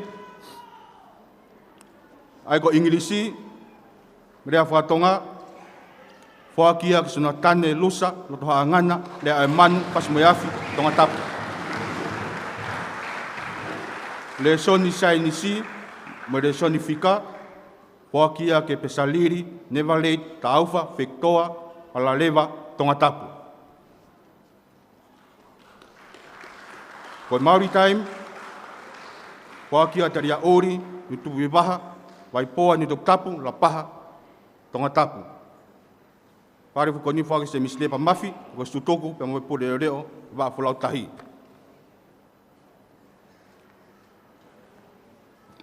Tūngare vai ni ki he form 5. Ye mainstream, form 5H, koe ua. Sione ta koe fo'ou, pore, La Paha, Tonga Tapu. Uroaki, Lofa ratio ka ni walu foriaki, Lapu Aho, vai ni Tonga Tapu. Form 5I, koe ua, Taufa te au I mounga, tungua, hapai, hateho, Tonga Tapu. Rake from Nim Ai, Chet Anthony, Tiro Asisi, Lawaki, Kolofo Nyofo, Maufanga, Tonga Tapu. From 5J, Waka Uta Taulua, Siunia, Loseri, Tongolereka Hapai, Pahu, Tonga Tapu. Rake from Dimatsei, Keremete Mafi, Whatumu, Tonga Tapu.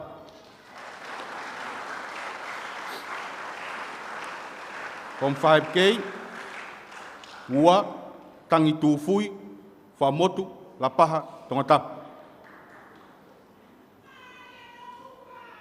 Rake from Dimakei, Christmas, Situni, Osaione, Whaasfolau, Longomapu, Wabau, Hifo Tonga Lereka, Hapai, Kalaau, Tonga Tapu, Nof Kolomotua.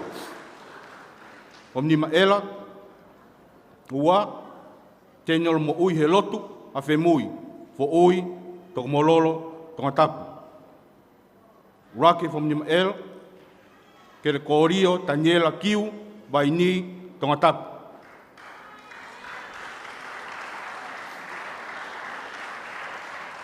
Omnima Tiveti, Ua, Omnima Tiveti El, Frank Sosiua, Wilau, Kaihea, Piri, Tonga Tapu. Raki, Angelu Farevai, Hateho, Tonga Tapu. Omnima M, Ua, Lamenta Tupou, Tinken Mail, Agoteu, Kolpo Nyofo, Pareloa Hapai, Beitongo Tonga Tapu. Rake from Nim M, so Sefo Wailan Nuku, Kivalu, Tofoa, Tonga Tapu. From 5N, so Natane Lusa, Rohangana, Le Manu, pas moyafi tonga tapu. Rake from 5N, Malakai Suri, now Waini tonga tapu.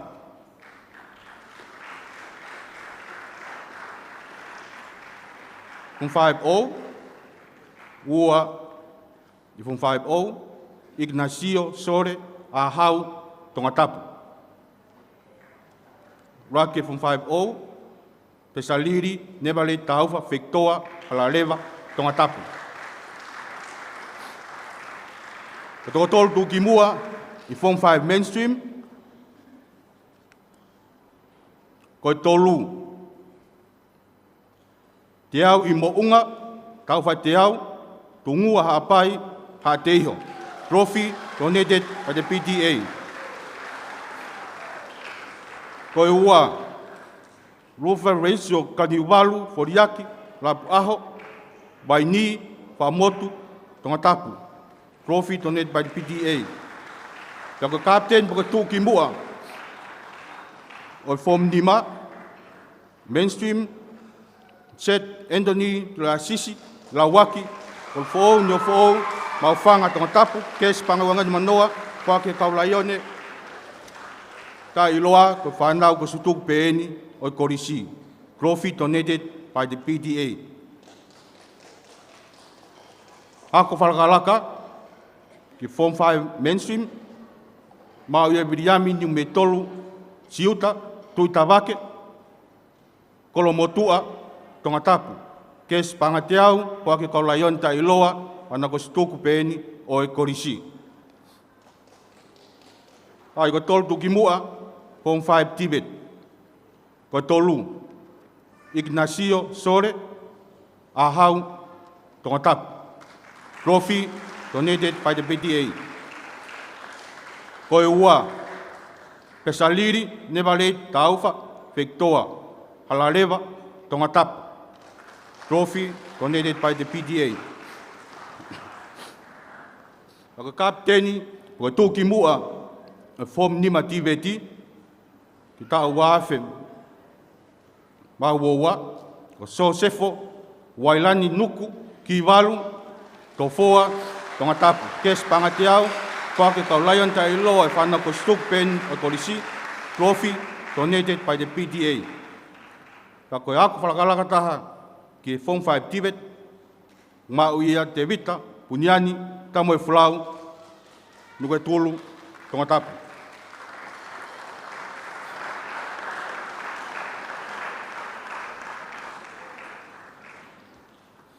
Whawhananglangi, kataki koe ngatai ai whakpare ki he Form Tolu wha Pemoni Ma, Malobi.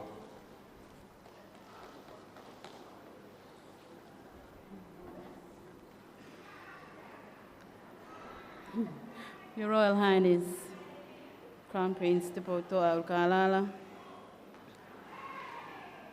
We now would move on to the next item of our program, which is a song. And the title of this song is called Te Au Whānoa Ta'u.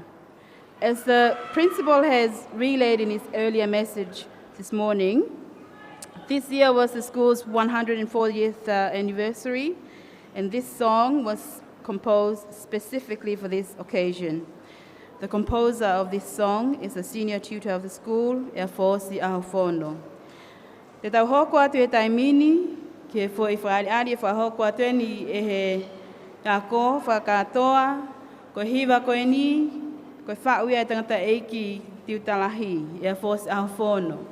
Hange pe ko ia, ne tau katoanga i he tau ni, ko tauni, ne whamanatu ai, ai tau te au whangufulu o e ako, pia koe fo i whau koe ni, ne whahoko ia, i he tau mua, ke whamanatu aki ai te au whanoa, o i Kolisi tonga ki wanoa woua. Ka taki, paspasi mai, a hiwa i Kolisi, pe mo te au whanoa tau.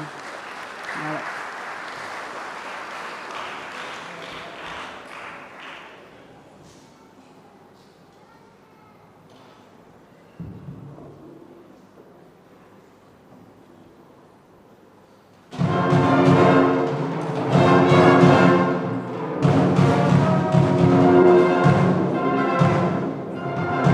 you.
Malo.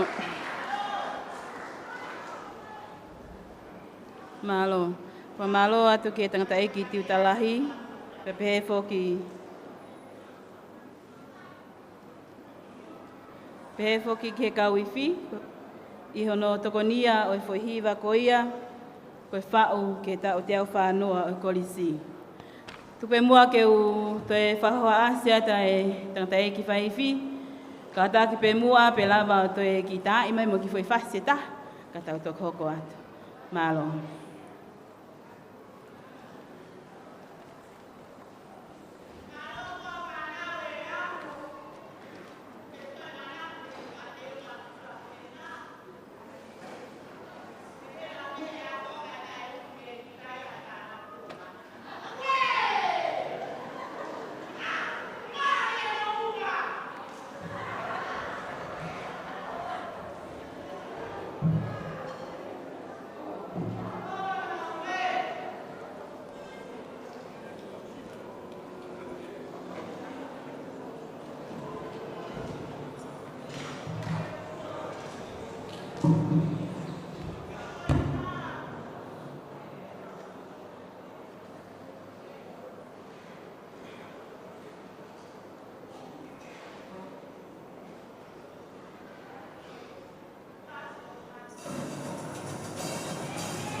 Paskana te Kolisi, o Fungnamanamo'ui a tupu, la tu ila be kune, Joshua kaha o pe amosia o si te vi.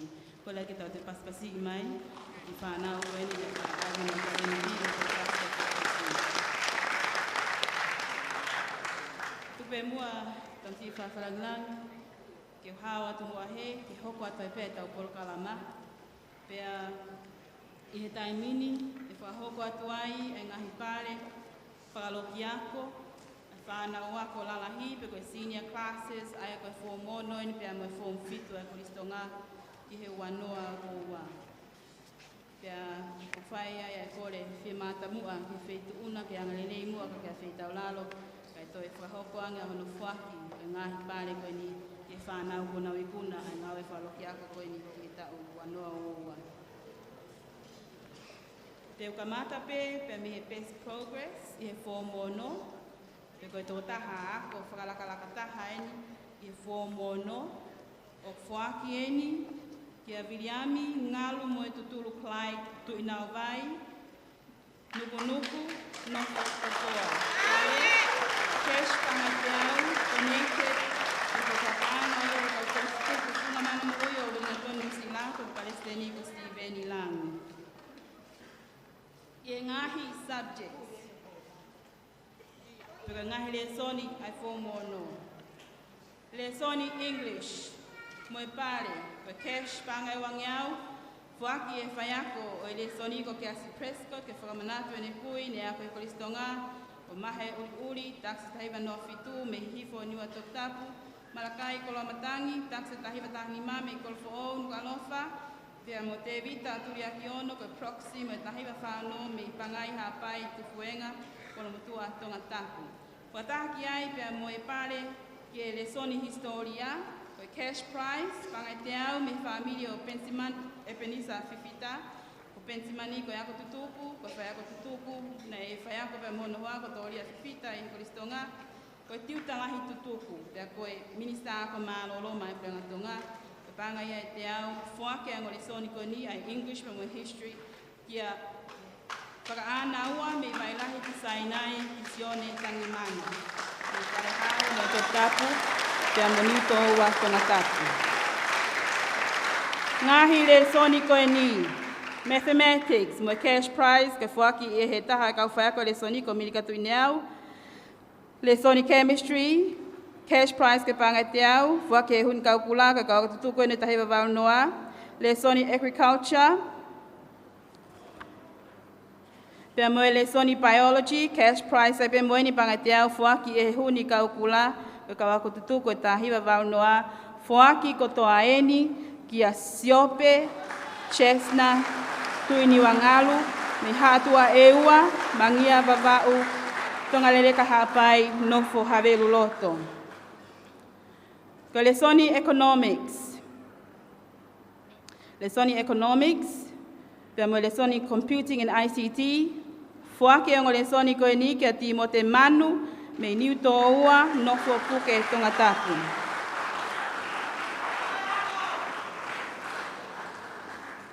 Lesoni sioka alafi. Fuaki ia ki halalewa tonga tapu, pe moe cash prize, ke panga teau, me familio pensimani e penisa fifita, koe ako tutuku eni, whai ako tutuku, Wataha pia mhono hoa, ki utalahi tutuku, pia moe minista, ko malolo, mai pulenga tonga, fuakia kia sailosi, whaone, tapu haangata, tau moe folau moala. Lesoni physics, moe kesh ko pangai teau, fuaki ehe huni kau kula, ko kau ako tutuku e tahiwa wau noa. Whakataha pia moe pale, ko scholarship totongiako, ke he tau whakaako wanoa watolu, aya ko scholarship ko e nio kuuia ko William Malay Scholarship, pia ko toko taha, tuki mua i he physics o fuaki kia e scholarship ko e ni, ko tau hoko hoko aki e ni e tolu hono fuaki ai pale ni fuaki ia, tangtangi ai walu via tololosa wai sele, me inoa papu vavau, tataka motonga, nofo Atele.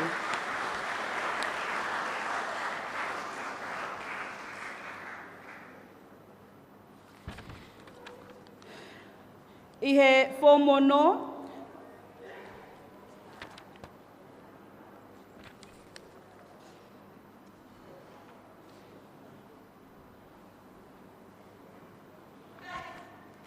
I he lesoni accounting, o fuaki ia ki a sua soililo, maufanga tonga tapu.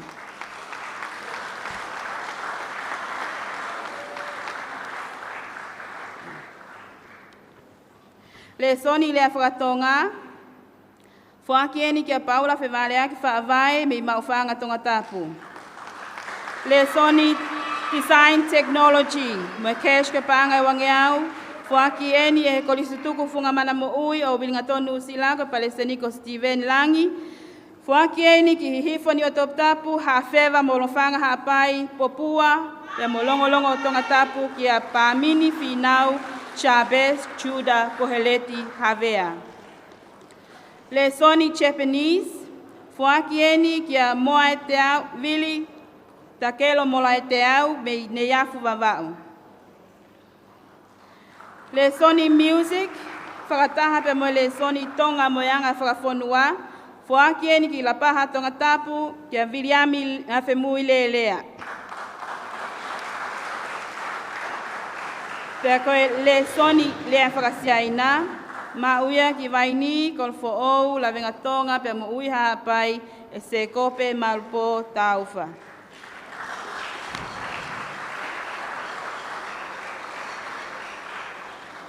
Koe whomono o kuiai ai kalas e tolu.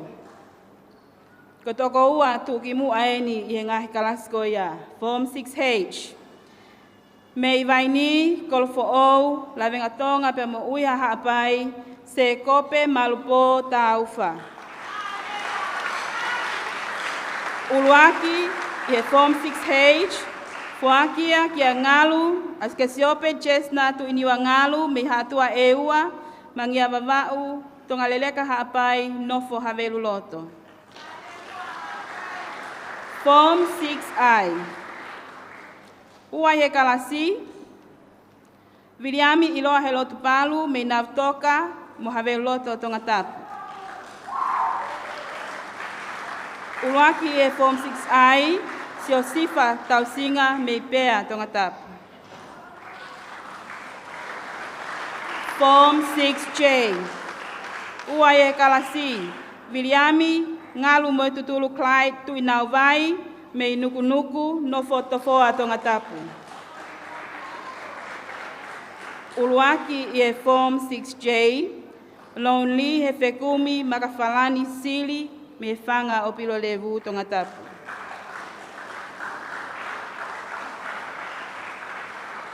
Ko top 3 eni i e whomono ke ta ua noa woa. Tolu i e whakakatoa e le wol whomono ke ta ua noa woa. Fuakia ki vaini kol fo'ou la venga Tonga pe mo uia hapai kia sekope malpo taufa. Pare ko ni ko trophy papanga PTA.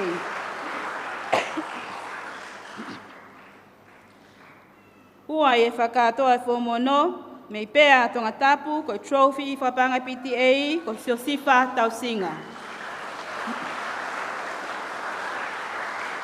Kapteni i e whomono e Kolisi Tonga ke tau anoa oua. Sio peches na tu niwa ngalu. Hatua eua mangia vavau tonga leleka hapai nofo haveru loto.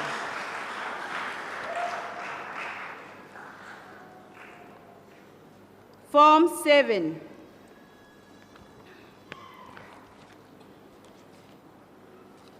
Toko taha ako whakalakalaka taha e Form 7.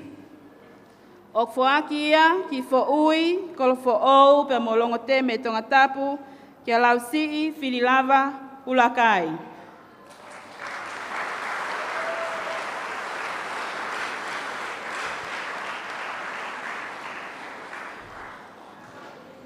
Ngahi pale whakalesoni ai Form 7. Lesoni English. Pale ka paangai tongiau fuake whaiako koe ni ko Keas Prescott. Fua manatu ne whangakui ko mahe uri ko taksu tahiwa no 7 me inio top tapu. Malakai ko matangi ko taksu tahiwa tahani mami ko fo'ou nuk alofa. Te vita tuliakiono ko proxy me tahiwa whaano me tufuenga ko motua pe mo pangai hapai.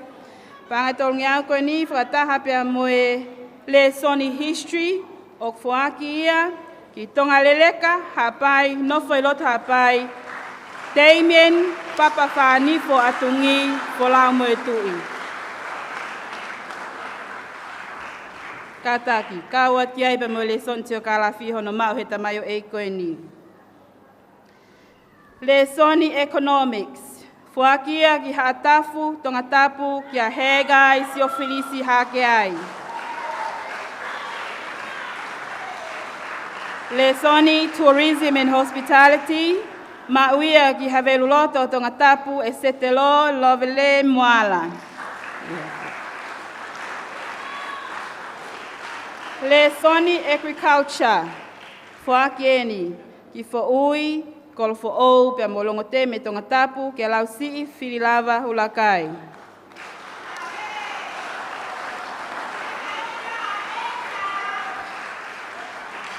Lesoni biology. Pale ka panga te au fuaki e huni kaukula ko ako tutuku e tahiwa valnoa. Wataha pia moe lesoni information technology po ko ilo ko computer. Fuaki eni kia te vita tahi fo te manu me niwa top tapu hawhewa hapai ni kataki ni tōu a tonga tapu hawhewa hapai koloa vavau nofo puke tonga tapu. Lesoni mathematics with statistics fuaki e ni ki toula te motu anuku vavau kia William Pulotu Hart Jr. Pale, cash prize pangai te au, fuaki e huni kaukula, koe kawaka tutu koe tahi vavau noa. Ngahi le soni koe ni, mathematics with calculus. Cash prize koe pangai te au, fuaki e huni kaukula, koe kawaka tutu koe tahi vavau noa. Le soni physics. Cash ke paanga e wangiau, fuaki e tokta palu vula se te mohenga, ko e whanawako e form fitu, lesson fisiki, i he wanoa tātolu, pe ko takse no tonga hai he wanoa tahanima, me lessoni chemistry, trophy, pe mo e paanga e wangiau, fuaki eni e tokta ailine te mohenga, ko e tō taha ko chemistry eni i he Kolisi Tonga i he wanoa tātolu, pea koe proximia, pea koe ua ia i tonga hai i he wanoa tahawha. Fuaki ko toa eni, ki la paha, holonga mo tataka mo tonga tonga tapu, ki a siosaia tui ki hanai maafu afungia.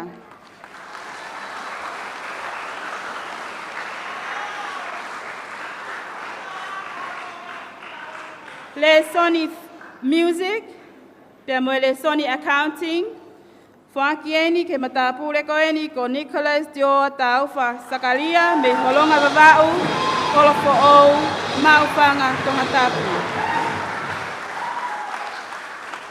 Lesoni lea whakasiapani, mauia ki petani ni wafo ou, pangai mot vavau, kopua tonga tapu, e sione loket folau tau fo ou.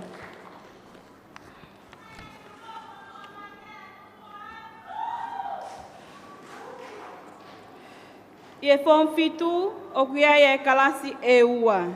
Ko toko ua tu ki mua eni e ongo kalasi ko e ni. Form 7H. Ko e ua. Lau si fililava ulakai, me fo ui, kol fo ou, longo te me tonga tapu.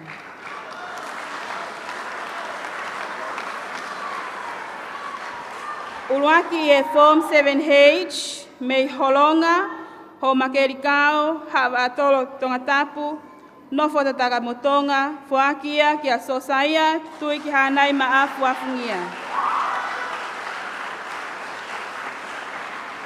Form 7I.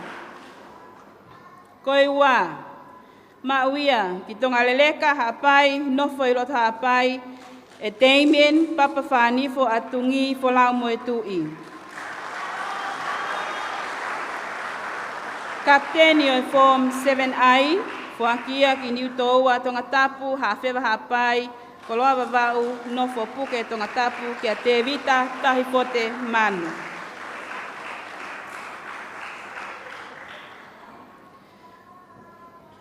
Koe pare whakaosi o form fitu,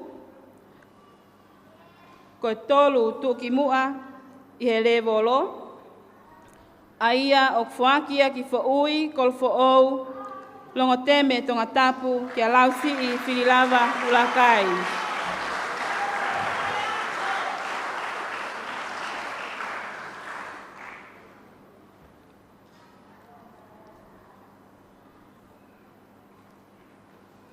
Tamsi pirinisi, whamalo atu ki wheitu una i hoa wheitau lalo kai fuakia e ngai pare koini. Ka takipe matanga, koe ua mo uluaki e tuk whai walahi a nai ange. Tupe mua ke tau hoko atuai pe ke polokalama o kuhoko. Koe polokalama o kuhoko, ko ki special item eni. Koe skolasipi, o kufuaki e he ampasatoa siaina, pe ko kore pe. Ke ngau aki a lea whapita nia ki he polokalama koe ni. Ko kore pe tamsi pirinisi, Ke katak pe koe ki pale ko ni koe pale whakatau o fuaki pe he tangata eki ai pale ai scholarship ko ni sia ina te te kore pe ke ngo anke le whapitania ko ia pe koe po ki por kalama no ko ni. Your Royal Highness Prince Tupoto Alkalala, Your Excellency the Chinese Ambassador to the Kingdom of Tonga, Chow Xiaolin, Honorable Prime Minister, Honorable Huakava Meliku, distinguished guests, ladies and gentlemen. It is with much gratitude that today, for the third year in a row, His Excellency Chow Xiaolin and the people of the Republic of China have been very kind to award scholarships for the students who are taking the Chinese language as their chosen option, and also a few of the students who have worked hard together with the Chinese volunteers in the subject of agriculture through cultivating vegetables, especially new vegetables that have not yet or are still new to Tonga. Today, may I please ask Your Royal Highness that His Excellency please present these special prizes for the few lucky students of Tonga College who are undertaking these two subjects. And may I now invite His Excellency to present this scholarship.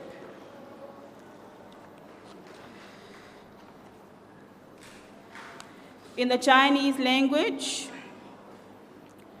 in Form 3, the first recipient goes to Mosese Don Hauhelotu Wulangi Fifita of Tuatakilangi Tongatapu. In Form 4, the recipient for Form 4 is awarded to Pita Valentine Tavake of Leimatua, Tuanekvale Vavau, Hofoa, and Veitongo Tongatapu.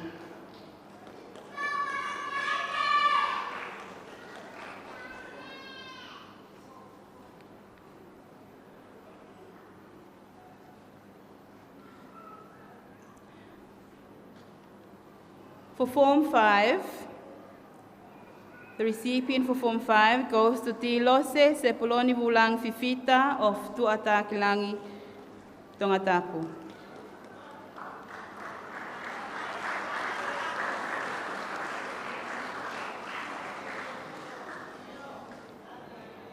And the last recipient of this scholarship goes to Sekope Malpota Ufa of Waini, Kolofo'o, Lavingatonga, and Uiha Hapai, who is in Form 6.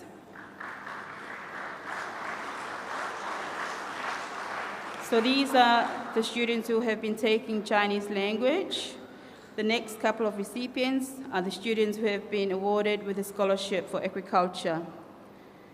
The first recipient for this subject goes to Mateaki Helotu Imamaloa Fangpo of New Toa, Tongatapu.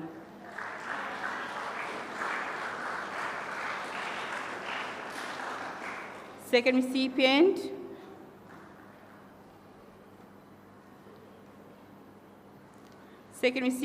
Luani Motalau William Oyuni Christian Nginingini from Maufanga, Tongatapu.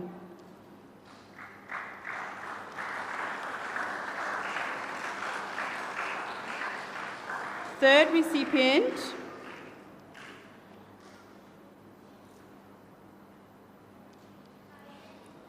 Kaseli Philip Fahina Talanoa from Maufanga, Tongatapu.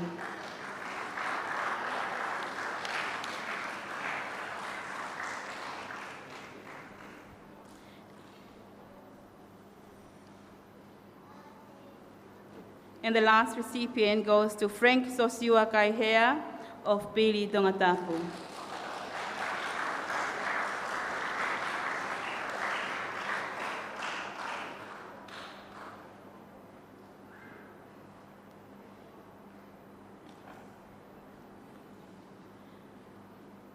Thank you, Your Excellency. That concludes the special awards from the Chinese Embassy for the scholarships for these students here at Tonga College. Could we give another round of applause, please, for His Excellency?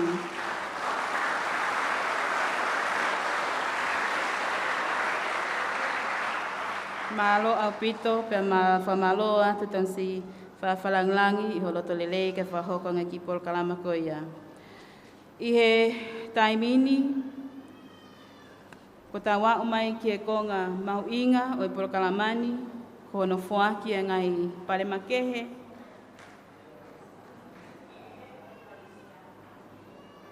Ai ako, te koe ngai pare makehe koe ni e toku whamatala atu pe.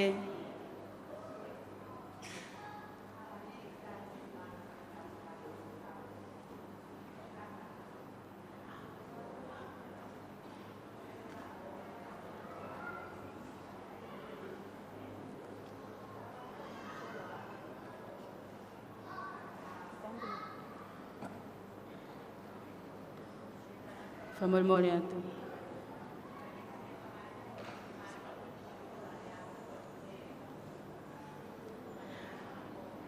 Kore atu ki e kaui whi, ka taki mua, ka ki tā I matau ki whoi whasi ai, ka tau tok hoko atu.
Whamaro a tai peke kauhewhi a Kolisi, ko ia koe whasi ko ia. Ni tok ose no whahau koe toko ni pēni ki he uki mai lau Mārio e Kirismasi. Ie taimini, te whawhawhi tangata eki pule ako e Kolisi, se konai atu I pulotu, kene kātaki, e whahoko ange mua ai ngahi pale makehe, ai Kolisi ke ta ua noa uoua, pe pēwhoka e whawhawhi ai pule ngā ue leo ai pot ngā ue ako, me ako ngā ue, iskeli ngā ruoko, ke kātaki e whuaki ange ai ngahi pale koe ni, ke whawhalanglangi, kene whakahoko ai ngahi pale koe ia.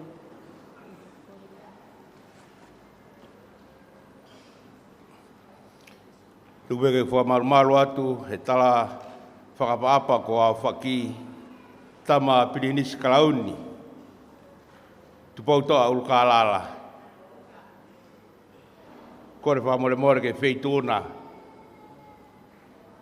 Wheitauraro mua ka ke mea mai o whakiange ai ngahi pare tuki mua. Ai koristonga ki he wawhe ua wā. Ka ngahi pare whakalangilangi o kātoanga tānang tonga wawhe ua wā whailonga ke tau teau whanga fulu o koristonga ngahi pare whaki me he tamatui king tupau ono o kia e pare e ua ko tō ki mua i he mūsika i he form fitu ne whaki ai ai pānga cash prize pānga e wawhi ki e tō taha tō ki mua pēu awe ai pare ko ia ki horonga wawau korofo mawhanga tonga tapu Nikolasi ti o tauwha sakaria.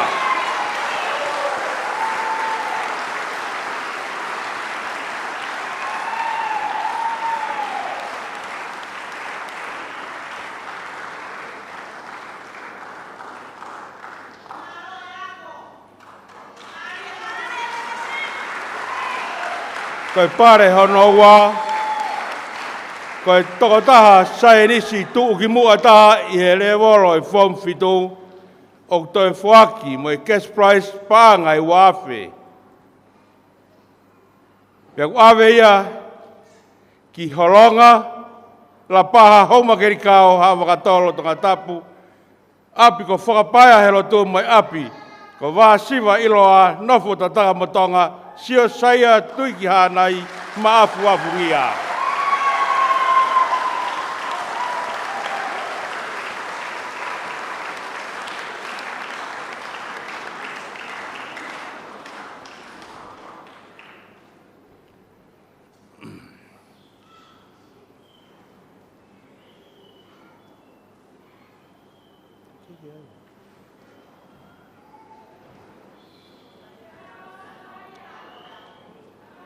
The best all-round student for 2022,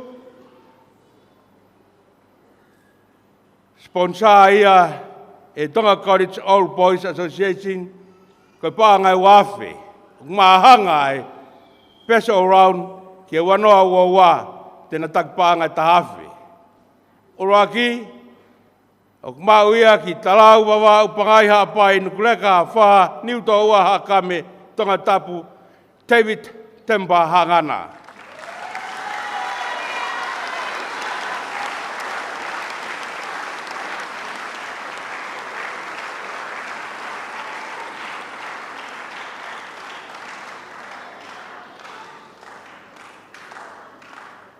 Pea kono mahanga o mauia ki la paha tataka mo tonga tapu so sefo i kieta ngungu tau.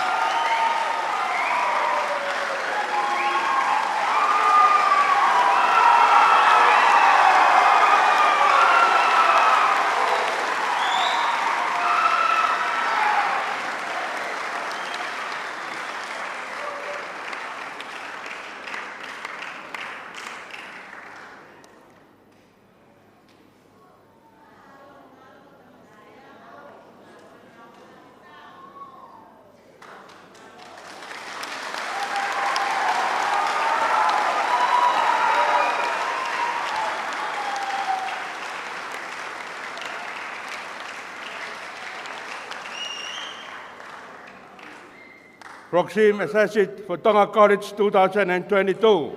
Ka ua, i e koristonga, o whaki ai he waitohi, Enterprise, ai trophy. Pepe, ke PDA,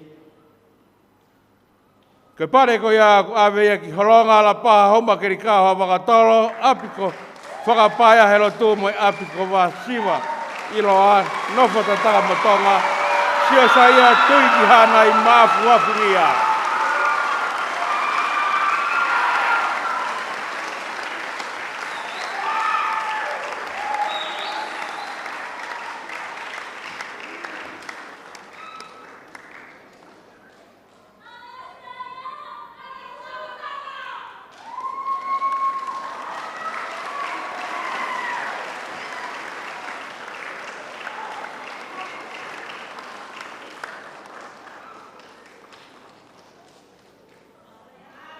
Koe atu ke kaungau e Kristanga morawa ki olunga.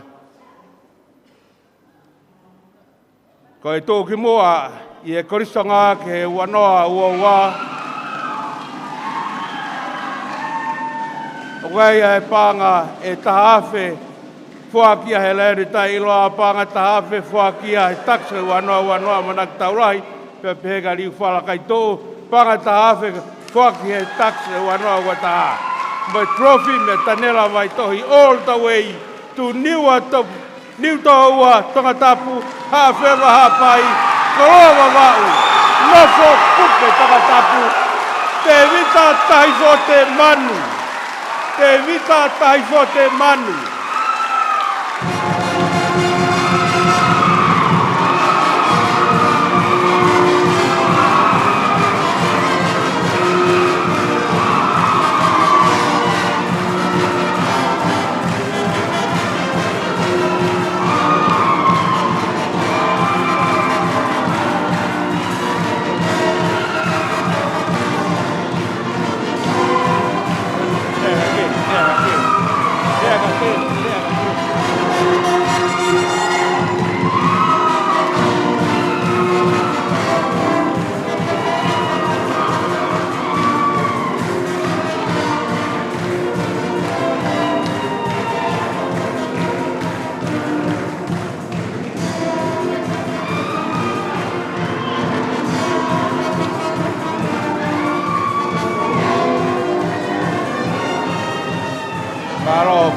Lang.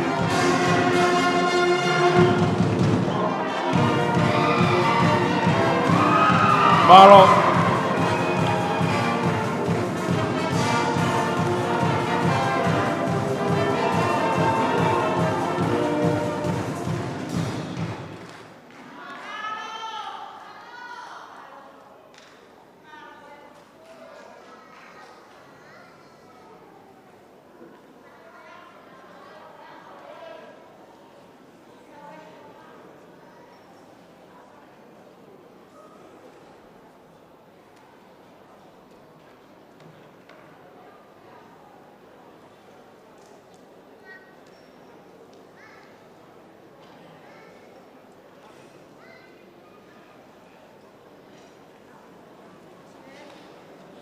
Your Royal Highness, Prince Devotoa Ulkalala, distinguished guests, ladies and gentlemen, the school brass band will now perform an item for us this afternoon.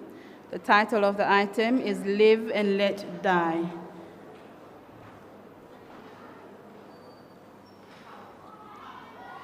The soloist who is going to perform today is the recipient of His Majesty's Special Award for Form 7 Music. E tau hoko te taimini ke ki whareari e whahoko he kauiwhi, pea hangepe ko ia na tok osini hona whahoko, ko e tamai eiki koe ni tene whahoko ai solo I he ki whai whas koe ni, tamai eiki e ni na ane mao ai pare ane awhio, ki tō tahare rei taha I he musika whonwhitu. Ko hingoa e ki whai whasi, live and let die. Malo.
pētam si ke ngā werere atu o taleniti.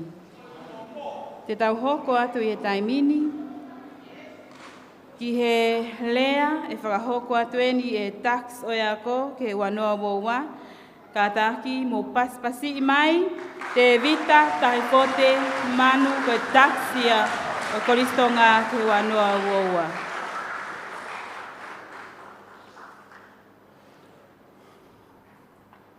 Tau kau ke whakamāloi.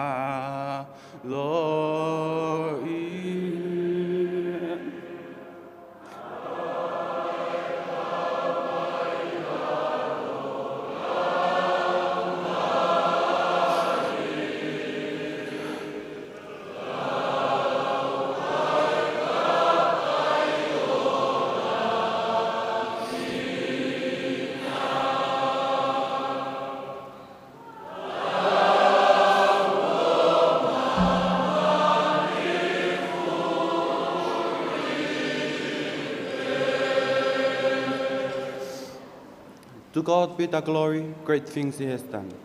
Guest of honor, Your Royal Highness, the Crown Prince of Tonga, Prince Tupotua Ukalala, and members of the royal family. Honorable Prime Minister of Tonga and the Minister of Education and Training, Honorable Huakawa Meiliku, and members of the Cabinet. Your Excellency, Mr. Xiao Zhaolin, Ambassador of the People's Republic of China, and members of diplomatic corps. Relevant Pulonga at Tonga Iki and members of clergy, principal, deputy principal, tutors, staff, and auxiliary staff of Tonga College for 2022. Mafito Fungnamanamo'ui, prefects and fellow students. My special acknowledgement to our parents, families, and friends that are gathered here to celebrate the end of another academic year. Distinguished guests, ladies and gentlemen, it is my absolute honor and with great privilege to stand before you today in the 140-year history of the school, honored to be the tax for 2022. To begin with, I would like to acknowledge all the amazing people who have helped to make what some may assume would be the hardest year of my life, the best year of my life. Unfortunately, I won't be able to thank everyone, as otherwise we will be here all day, but I will do my best. First and foremost, I would like to give thanks to the Almighty God for bestowing His many blessings upon us. I must mention my deep sense of appreciation to our guests of honor and extending a very hearty vote of thank you for gracing this year's school ceremony. On behalf of the prize recipient, thanking all our sponsors for the prizes that we have received today. May God bless you all, as love only grows by giving and sharing. To the principal and the admin team of Tonga College for 2022, thank you for building a positive learning environment in which excellence is attained in all aspects of the school, and for the tireless mentoring session, which I very much appreciated. Teachers of Tonga College, thank you for not grumbling about the chalk stains on your clothes, the ink stains on your hands, and the tear stains on your face when it seemed like nothing was coming out of your hard work. Saying thank you cannot possibly express my gratitude for all that you have invested in us. As I stand here and swear to the fact that you make the most of 8 hours at my second school, Kolisi, where dreams are built with love. I never served for extra tutorials. I salute you, everyone, for considering us worth the effort and for sharing knowledge is the best way you could. Thank you from the bottom of our heart to all the mothers and fathers of Tonga College for 2022 for the sacrifices you made to make us what we are today and what we may become tomorrow.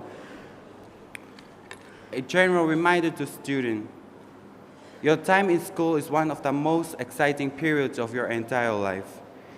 It is characterized not only by the studying process, but also by spending time with friends going to competitions, and many other areas that make up a student life. With that in mind, you agree that a student life can be pretty hectic, from attending classes, doing assignments, participating in extracurricular activities, student politics, and a whole lot of other things. It seems like there isn't enough time to tackle through everything, as you could get overwhelmed. Finally, to the class of 2016, congratulations to you all once again. As the end draws closer and we prepare to say goodbye to those who are still in attendance, I want to make it clear that I still believe that everyone in the graduating class believed they were all fools, and those memories will be treasured forever. I had a few regrets, but again, not enough to mention. May I respectfully remind you that Mate Ma'atonga means to the best in all that you do, to indicate that God in Tonga is our inheritance. Honoring your God and God-fearing, that is true wisdom. I wish you all the best of luck and urge you to always respect your parents and love your neighbors. No matter what course you choose, I wish you all every success. Guest of honor and Sir Principal, my sincere apologies. Perhaps allow me to continue my speech in Tongan language as a mother tongue speak to the heart. Whakawhetai ka seowa o glau malie, pa moia ko toa peo ki a te au. Whakawhetai ka noa whamaoni, whakawhetai ka seowa o glau malie, peo ana angalo ai ne ngahi mea ofa ko toa peo. Nā kumai ke kolistonga he tau wano tahao no, o whomane kolistonga. Pe tau wano o wain ko whomfito.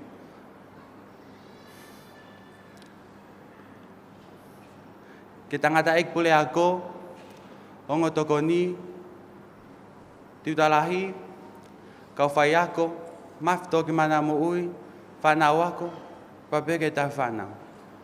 Ka pauna eha ulunganga me ta maio e kini. Pe ka ta sipinga nei kai ke tuha mo tau mo hanga mo wakai, pa mo whan mole mole hanga mo au. Koe vale pia whanau, pia kou tatau atu. Whapapalahien ke whangameik tanga, ki a whinau makeleta Alexio, ki akalan Nusila, ki akanes lolohea, ki Atele, pepeka sela lave mai, ki akalani Nusila. Ko tuipe mo mamata mai he te visone, whapapalahi ka tikmoto. Whapapalahi en ke whangata mai, ki a te vita tahi fo te mano, peke ne family, ki a moltika, pa pehe ke kainga ko toa peke tangata eki, mi koloa, haa whewa haa pai, pa moni toa fo. Whapapalahi ke whangawhae, whapapaen ki a suri a hapuate, mele lupe, pa pehe ke toenga whangawhae, ki fua motu. Whapapalahi ki whangawhae tangata, ki a sio, ki a ti, ki a te vita hapuate, pa pehe ke toenga me whamiri ko toa pehe whine eiki. Tupe mua.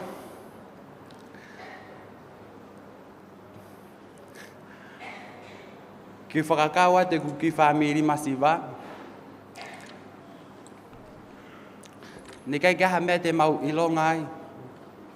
He kolo, kakolo tupe, ko si supe na mau mau. Pamalolahin ke kuong matua. Kia ilaisani fustu amanu. O wheremea moni utoa tonga tapu.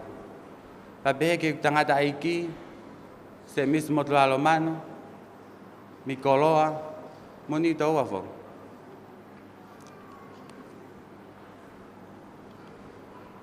Whamaloa ka te kimoa o mongahi. Tō anga ko tō pene whakahoko ka te au. Ikai ke lau o mohela, ikai ke lau o mo maha ki. Kai au mea ke hako. Ho mo whapamanat mo peka te au. Kai kau e iki he whinga, ka kotokula noa e te hako. Katak pe mua. Kwa ko fika hi vai fa na to ko hongo fulu. Kana utari pe au kata impeheni. Que si falau de ki família massiva. Ko fika raki avu famalo ka te ka fa ki pe to ne manu. Ki Australia pe ke ne hoa me família. Famalo heni ki Australia he tau manu. Ki Australia pa pe ke hoa me família. Famalo heni ka mahu me blot man pa pe ka ne io me hoa me família. Famalo heni ki te vita tu blot man pe ke hoa me família. Famalo heni ka viram man pe ke multika man mo ki te hina ko timo te man. Ma ke tu famalo ki kongo tu fefine ki a sela man pa pe ka ana tava man. Na mohange ka te au na mohange pe na ke uia mo ka kongo tu fefine na mohange ha tamai ko fae ko to ko ua ko to ngani ka te au finga ko panengo pena lahi ku fakahela mo ku me fakamole ku finga ko o falahe ka te mo pa pe ke to nga family fatawange ke la mali e krismasi monoi vinga we mai ai tata ya tamai ta ko tonga ko toa pe au fa ke tau mau krismas fia ma tau fo monuia tu au fatu.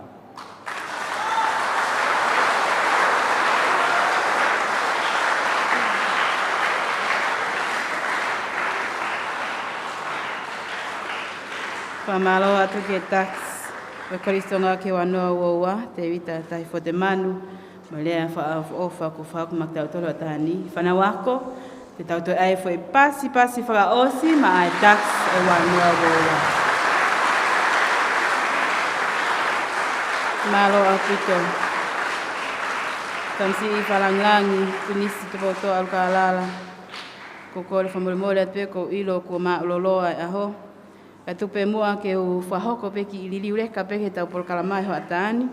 Ko ia pe koe whakaamu ai ampastoa se aina ke ne whahoko mai pe ki whekau no pe magtautole ho atani pe ne toki mea atu. Can I now ask or invite the Chinese Ambassador, Your Excellency, Chao Xiaolin, to deliver your message for this afternoon. Kata pasi mai Ambassador si aina, His Excellency Chao Xiaolin.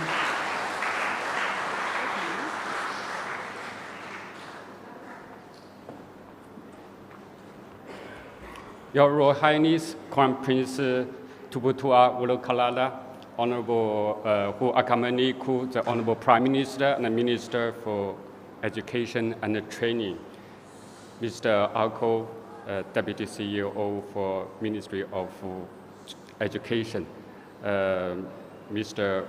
Tui Plotu, Principal of Tonga College, Deputy Principals, teachers, parents, boys and girls, ladies and gentlemen, good afternoon.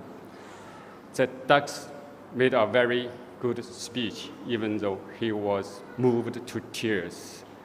I've been here many times. Every time I come here, I find that the Tongan College has become more beautiful.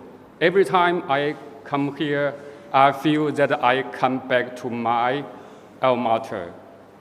I wonder, Mr. Principal, I can regard myself as one of the alumni of Tonga College. Thank you. Thank you, Prime Minister. I know that you graduated from Tonga High School. I hope you will not envy me. Thank you. It is the third time for me to present the Chinese Ambassador Scholarship to some of the students in Tonga College. This program was initiated by the Honorable Prime Minister, the Minister for Education, Honorable Fungnamanamo'ui. Thank you very much, Honorable Fungnamanamo'ui. This small number of scholarships serves to encourage the students who receive the scholarships to study and work harder for yourselves, for your families, and for this great country, the Kingdom of Tonga. As a Chinese ambassador, I am very happy to see that the China-Tonga friendly relations and cooperation have progressed very well over the past few years, especially our cooperation in agriculture and education has yielded new fruits. Just now, the 3 Chinese teachers were very honored to receive the awards from Your Royal Highness. Thank you very much, Your Royal Highness, for your kindness and your generosity. The 3 Chinese teachers have worked in Tonga College for 3 years in teaching agriculture skills and Chinese languages. They will leave Tonga for China tomorrow. I wish them have a pleasant trip back home, and I would also like to take this opportunity to thank you for your contributions to China-Tonga friendship. Thank you very much. Your Royal Highness and Honorable Prime Minister, may I take this opportunity to make an advertisement for the Chinese Embassy. The Chinese Embassy has been providing scholarships to the Tongan students every year to encourage the Tongan students to study at the Chinese universities. We live in a global village. In this village, countries and the people learn from each other and empower each other, no matter how far we are from each other. The Chinese government scholarships will provide opportunities for our students to study in China. According to United Nations standard, China has established the most comprehensive industrial system in the world that has never been achieved in world history. If you go to study in China, you can learn more knowledge, skilled technology in engineering, in science, in computer, and some other fields. As students, I think you must have your dreams.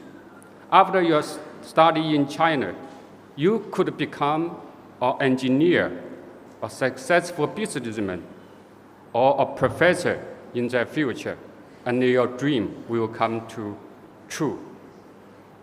Finally, Your Royal Highness and the Honorable Prime Minister, I would like to assure all the principal, the teachers, and the students that the Chinese Embassy will maintain this good relationship with Tonga College. And I hope the relationship between the Chinese Embassy and the Tonga College will serve as a role model for China-Tonga friendship. Thank you very much. Thank you, Your Royal Highness. Thank you, Prime Minister. Thank you, boys and girls.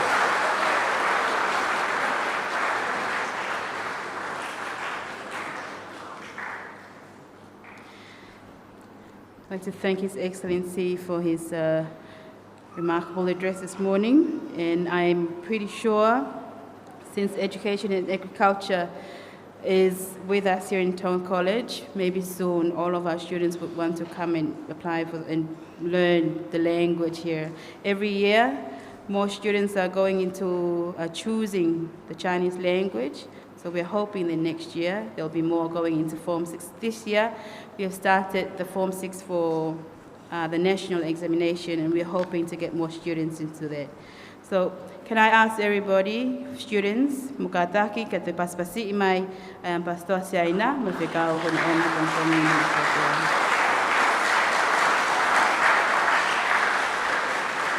Tumua ke tau hoko atu. Ki he hiwa e Kolisi, whahoko ata e item koeni ko hallelujah. Pea ku whaia e kore ke whaifi, ke kata whahoko angi e item koeni, pea ka hiria i to whawhei. Ai, kanta eki pale mia Tonga, Honorable Huakawa Meiriku, kako minister o e pangau e ako mea ko ngā we, kene toku whahoko. Ai lea whamalo. Malo.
Tamo tua mafi. Tapu ke tu Tonga. Tu powon. Kuina nas pau. Fale ka mo off. Tapu en ke fra lang au. Tama ko tu poto au kalala. Tama pilinis ka au ni Tonga. Tapu ke mafi to ki Manamo'ui mo fale mata pule. Tapu fai fikau kulonga Tonga iki. Mo ha fa kolunga Tonga. Tapu heni ki he tare ki tare leo e put ngai ako mo ako ngawe iskeliok. Kau ton tare kita. Pule ako mo kau fai ako e Kolistonga. Tapu heni ki e hoe ki Kolistutuku. Pa tapu heni ki ngai matua kau tau whanau. Ngai maheni. Mo whatataha mai ki e Kolistonga ahoni. Kat mua whatamba ke he tau whanau.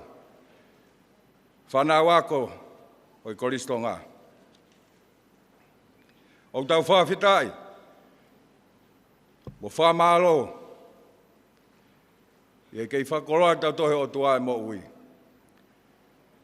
O lawa ai ke tau whakakato, ai kātoanga mahu inga. O tānak tuunga, mo whakipare ma ai whanau ako, o Fungnamanamo'ui. Ko nau ikunai ai ngai whenga ako, o whahai tau whakako ko ini. O ku haka i he langko tau a ho mauloto tuani, tama pilinis kauni. I o lau maari e lerei ai whituna. O tari ai whie whakamatamua ne whakahoko at ke whituna. Ke hoko ai whituna ko eki whakalanglangi o i kātoanga tanak tuunga ai Kolistonga. He api ko Manamo'ui he tau wafe uowan. Tama pilinisi o i kai harea e whiunga ke whakahoko atu aki. Ai whia makehe i o mauloto tuani. Mo i whamalo loto hoinga mooni ki e whituna. I e whakalanglangi i e whituna si o mau ki ahoni. Oki kai puri he motuani mo i pot ngāwe ako. Ai where mo whafo, ho ngāhi whatongi ai. Ka koho mea mai he ahoni, o ni whamahino mai, aho mahuinga ia i he ako. Koe whahai tāu whonu whainga tāu whoke tauni. Pana e wesia e ako. Wesia e whakaukau e tāu whanau. Ka i o mea mai, ko matawhi atua i a ngosia mo e wesia. Ka i whonu. Whonu whia pe mo amanakrere. Tama pinisi. O toi koloa ia whoke apotu ngā we. Ako loto ngā ka umaa ho e Kolistutuku. He koe kātoanga tanak tuunga koe ni, e tau te au whānoa o i Kolistonga. Whakamalo atu tama, ai whakalanglangi. Whakamalo atu enke whaiwhikau, kulonga tonga iki. Ie whakoloa lotu, koe ke whai mai kātoangani. Whakambe whaiwhikau ke kau atu i he whakamaloni. Ahau ngai tokoni whakalau maari e ke Kolistonga, lolo tonga tau whakako koe ni. Whamalo atuen ke singahi tau whanau, mātua, pa pe whoki ke kainga mo mahin ko toa pe. O whanau ako ko nau ikuna e nau whinga ako i e Kolistonga he tau ni. I o mou lava mai o whahaho o mou whia mo pou ki ho mou whanau. I o koe aho pe vare ia tama. O ko kore atu singahi mātua, ke toi lahiange ho o mou tokanga. Lahianga ho mou kātaki, lahianga ho mou poupou mai ke whanau, i ngai taimi whainga taa koe ni, kau maa whoke kahau, o tau hanga koe ki ai. Whamalo o ten ki mō tolu kotoa pē, ko mou ikuna, ai ngai pāre o tanak tuunga o tauni. Peheka ki nau tolu, ko mou ikuna, ai ngai pāre tuu ke mua o tauni. Whamalo ma ke heni ki he tax o Atele o Kolistonga. Te vita man. I hei kuna kafa ku ke whakahoko i he tau whakako koe ni. Māloi ako. O kou lawe, nā ke whou mo kau ngā ako, i he whei lau lahi. O mou taimi, koe sio mamao mai ki he aho hange koe aho ni. Māloi i kuna kafa, ko mou au sia he aho ni. Koe ngāhi pāre ko whaki ka ki mōtolu he aho ni, o i kai ke ngāta peia he aho ni, ka hono toi whakai ai ki mō tolu, ki a toi pare, e lahi mo le rei ange i he kahau. Ka ki mō tolu na i kai mau ha mō pare, ai pe loto ke lahi. Whawheta i pe o tau kei mau ai koloa i mo'ui. Pa au ai fo'i, o ke iai pe whainga maarie i he kahauna. Whamalo he ni ke pule ako o i Kolisi, se kona tui puloto. Kau toko ni mo i kau ngau e kotoa ai Kolisi Tonga. I he ngau e kafa ko mō whahoko ki e whanau, ko eni ko tau lawa i le rei ai, e nau whainga ako, leo ngo ai tau whainga ta ako ni. Ko i ngau e lahi ko mō whaia, ka neongo ai mō ngā whi, pe au kula, pa voi hake mai e COVID-19 wā, kai nei kai ke tuku ai, ho mō fua whatongia, kai tui aki pe whatongia ke hele rei taha, ai a ko haa sino ia he ahoni. Ke whanau ako loloto ngā whamalo atu, ke ngahi hiwa, whamalo atu ke hei whi, ko mō hoko ke whakalangilangi i, ho mō whangatoko ua, ko nau lava mea i ahoni. Te lia nā tō hatahe whakamalo ni pa i tengi ai mo tuani, ko i ngei amo langilangi ke ai o tuape. Ke whanau ako, amana ke mō tutuku atu, whakamahu i ngai, ho mō taimi ko ia, tuku ha mō taimi ma ho mō whamiri, mō tau hilerei, pia ngawe ao ngā ki ho mō taimi, o teu ke tau ko ia, o tau hanga atu ki ai. Tala monua tampirinisi, whakatawange pe, ke mau ha Krismasi, fia, ka umaa foki, ha tau whau monu ia, o whalai atu.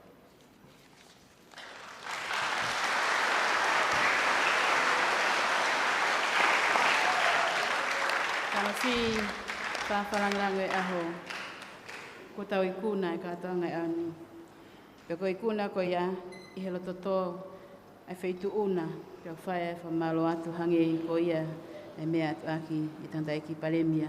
Tuku mua ke whae ose tau katoa ngai auni, pe kore heni ki he tax, pe ko tūki mua, a Kolisi Tonga ki wanoa ua wā, te evita manu, ke ne lau atu a himi wha osi, himi hiwa ni ma, to God be the glory, pe te uwha whea i pe, ai tantai whai whikau i a hiria, ke ne whahoko ai Kolisi. Malo.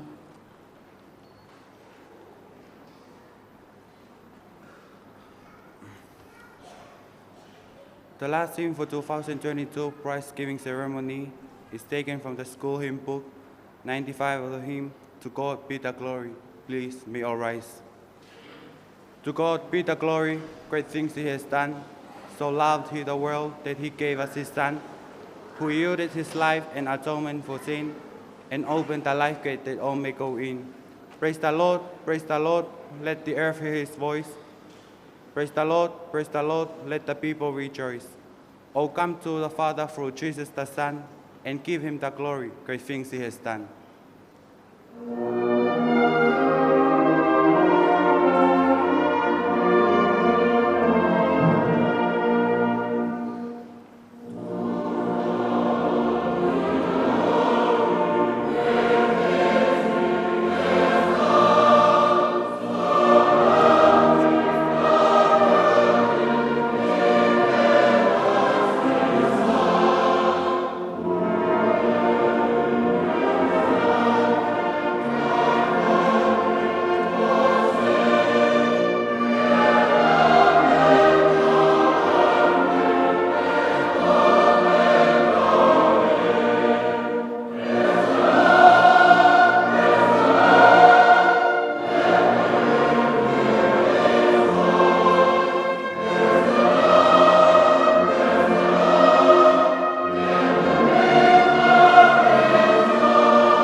Great things he has taught us, great things he has done, and great our rejoicing through Jesus the Son.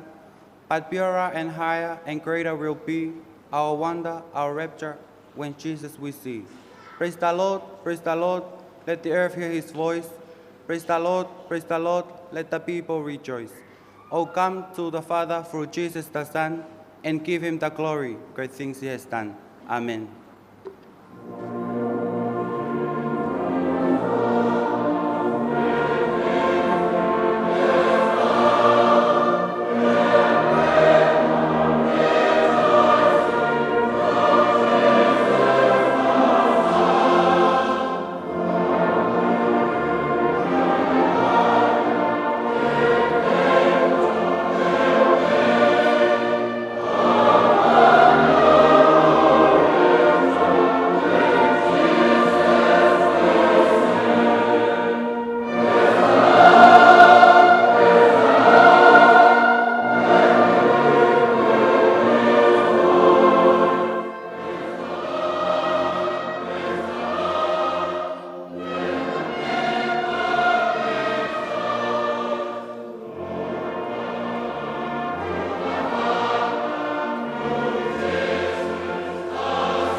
Ke tā poaki mai koe e Sihova mone tauhi. Ke whakaulo mai e Sihova hono fofonga kia te koe pe moene alo wha. Ke hāngai fofonga mai e Sihova kia te koe pe moene merino. Pea koe kresi a eki ko sisu kalaisi. Moe of ai o tua. Moe whiohi a lau maari maa o di. Ke he whakawhi whakalangirangia moe kātonga ko maui kunaini. O oua nā hiri, kai whai peo tai ngata, peo tai ngata. Amen.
Koe Tonga, tau whai haa whakapapa e tolu, mai whakawhalangilangi o e ahoni.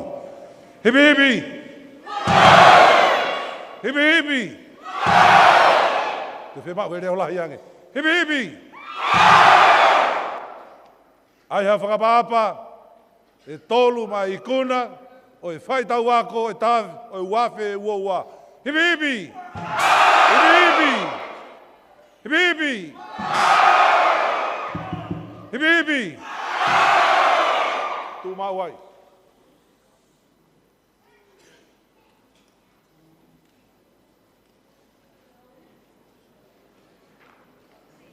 Hei lala kiri toto fungani he matalai siale. Hota whakao filani whai angaia e tuke tuke. Mutunga ki e tonga he mona tai hano takele. Uai whakina ngatau angaia asilupe.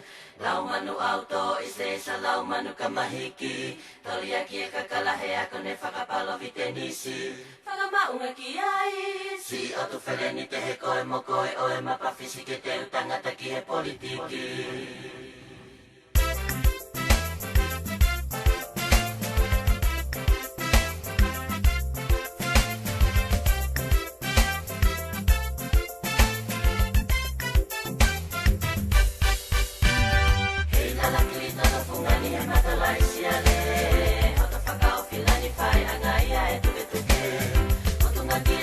He moa hemona tai hano takele Wai paki nanga tau angaia asilupe Lau manu auto ise sa lau manu kamahiki Tolia kia kakalahe ako ne whakapalo ki te nisi Tala maua ki ai Si o tu whare ni te he koe mo koe oe mapapisi ke te tangata ki he politiki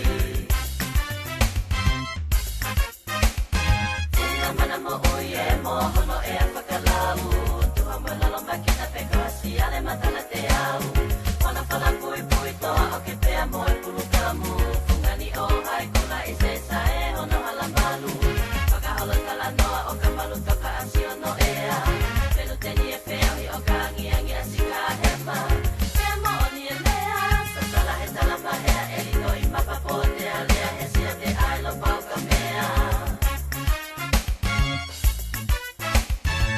Kolisi Tonga e koe hasi ana tatau Kakala kei ulu ala pe kei manongi a hono ngangatu Me tuku koe kukolo pe lau ko hoto tapai te au Silai he te manatu i seisa hoto ki e salu salu Pai angai tue, pai angai whetau Sila tu ue la te kei tonu moe sia te folau Kei tau mua tonu Hane ka whaka anau e whakamalingi mei whakataku ke te tangata maai ka hau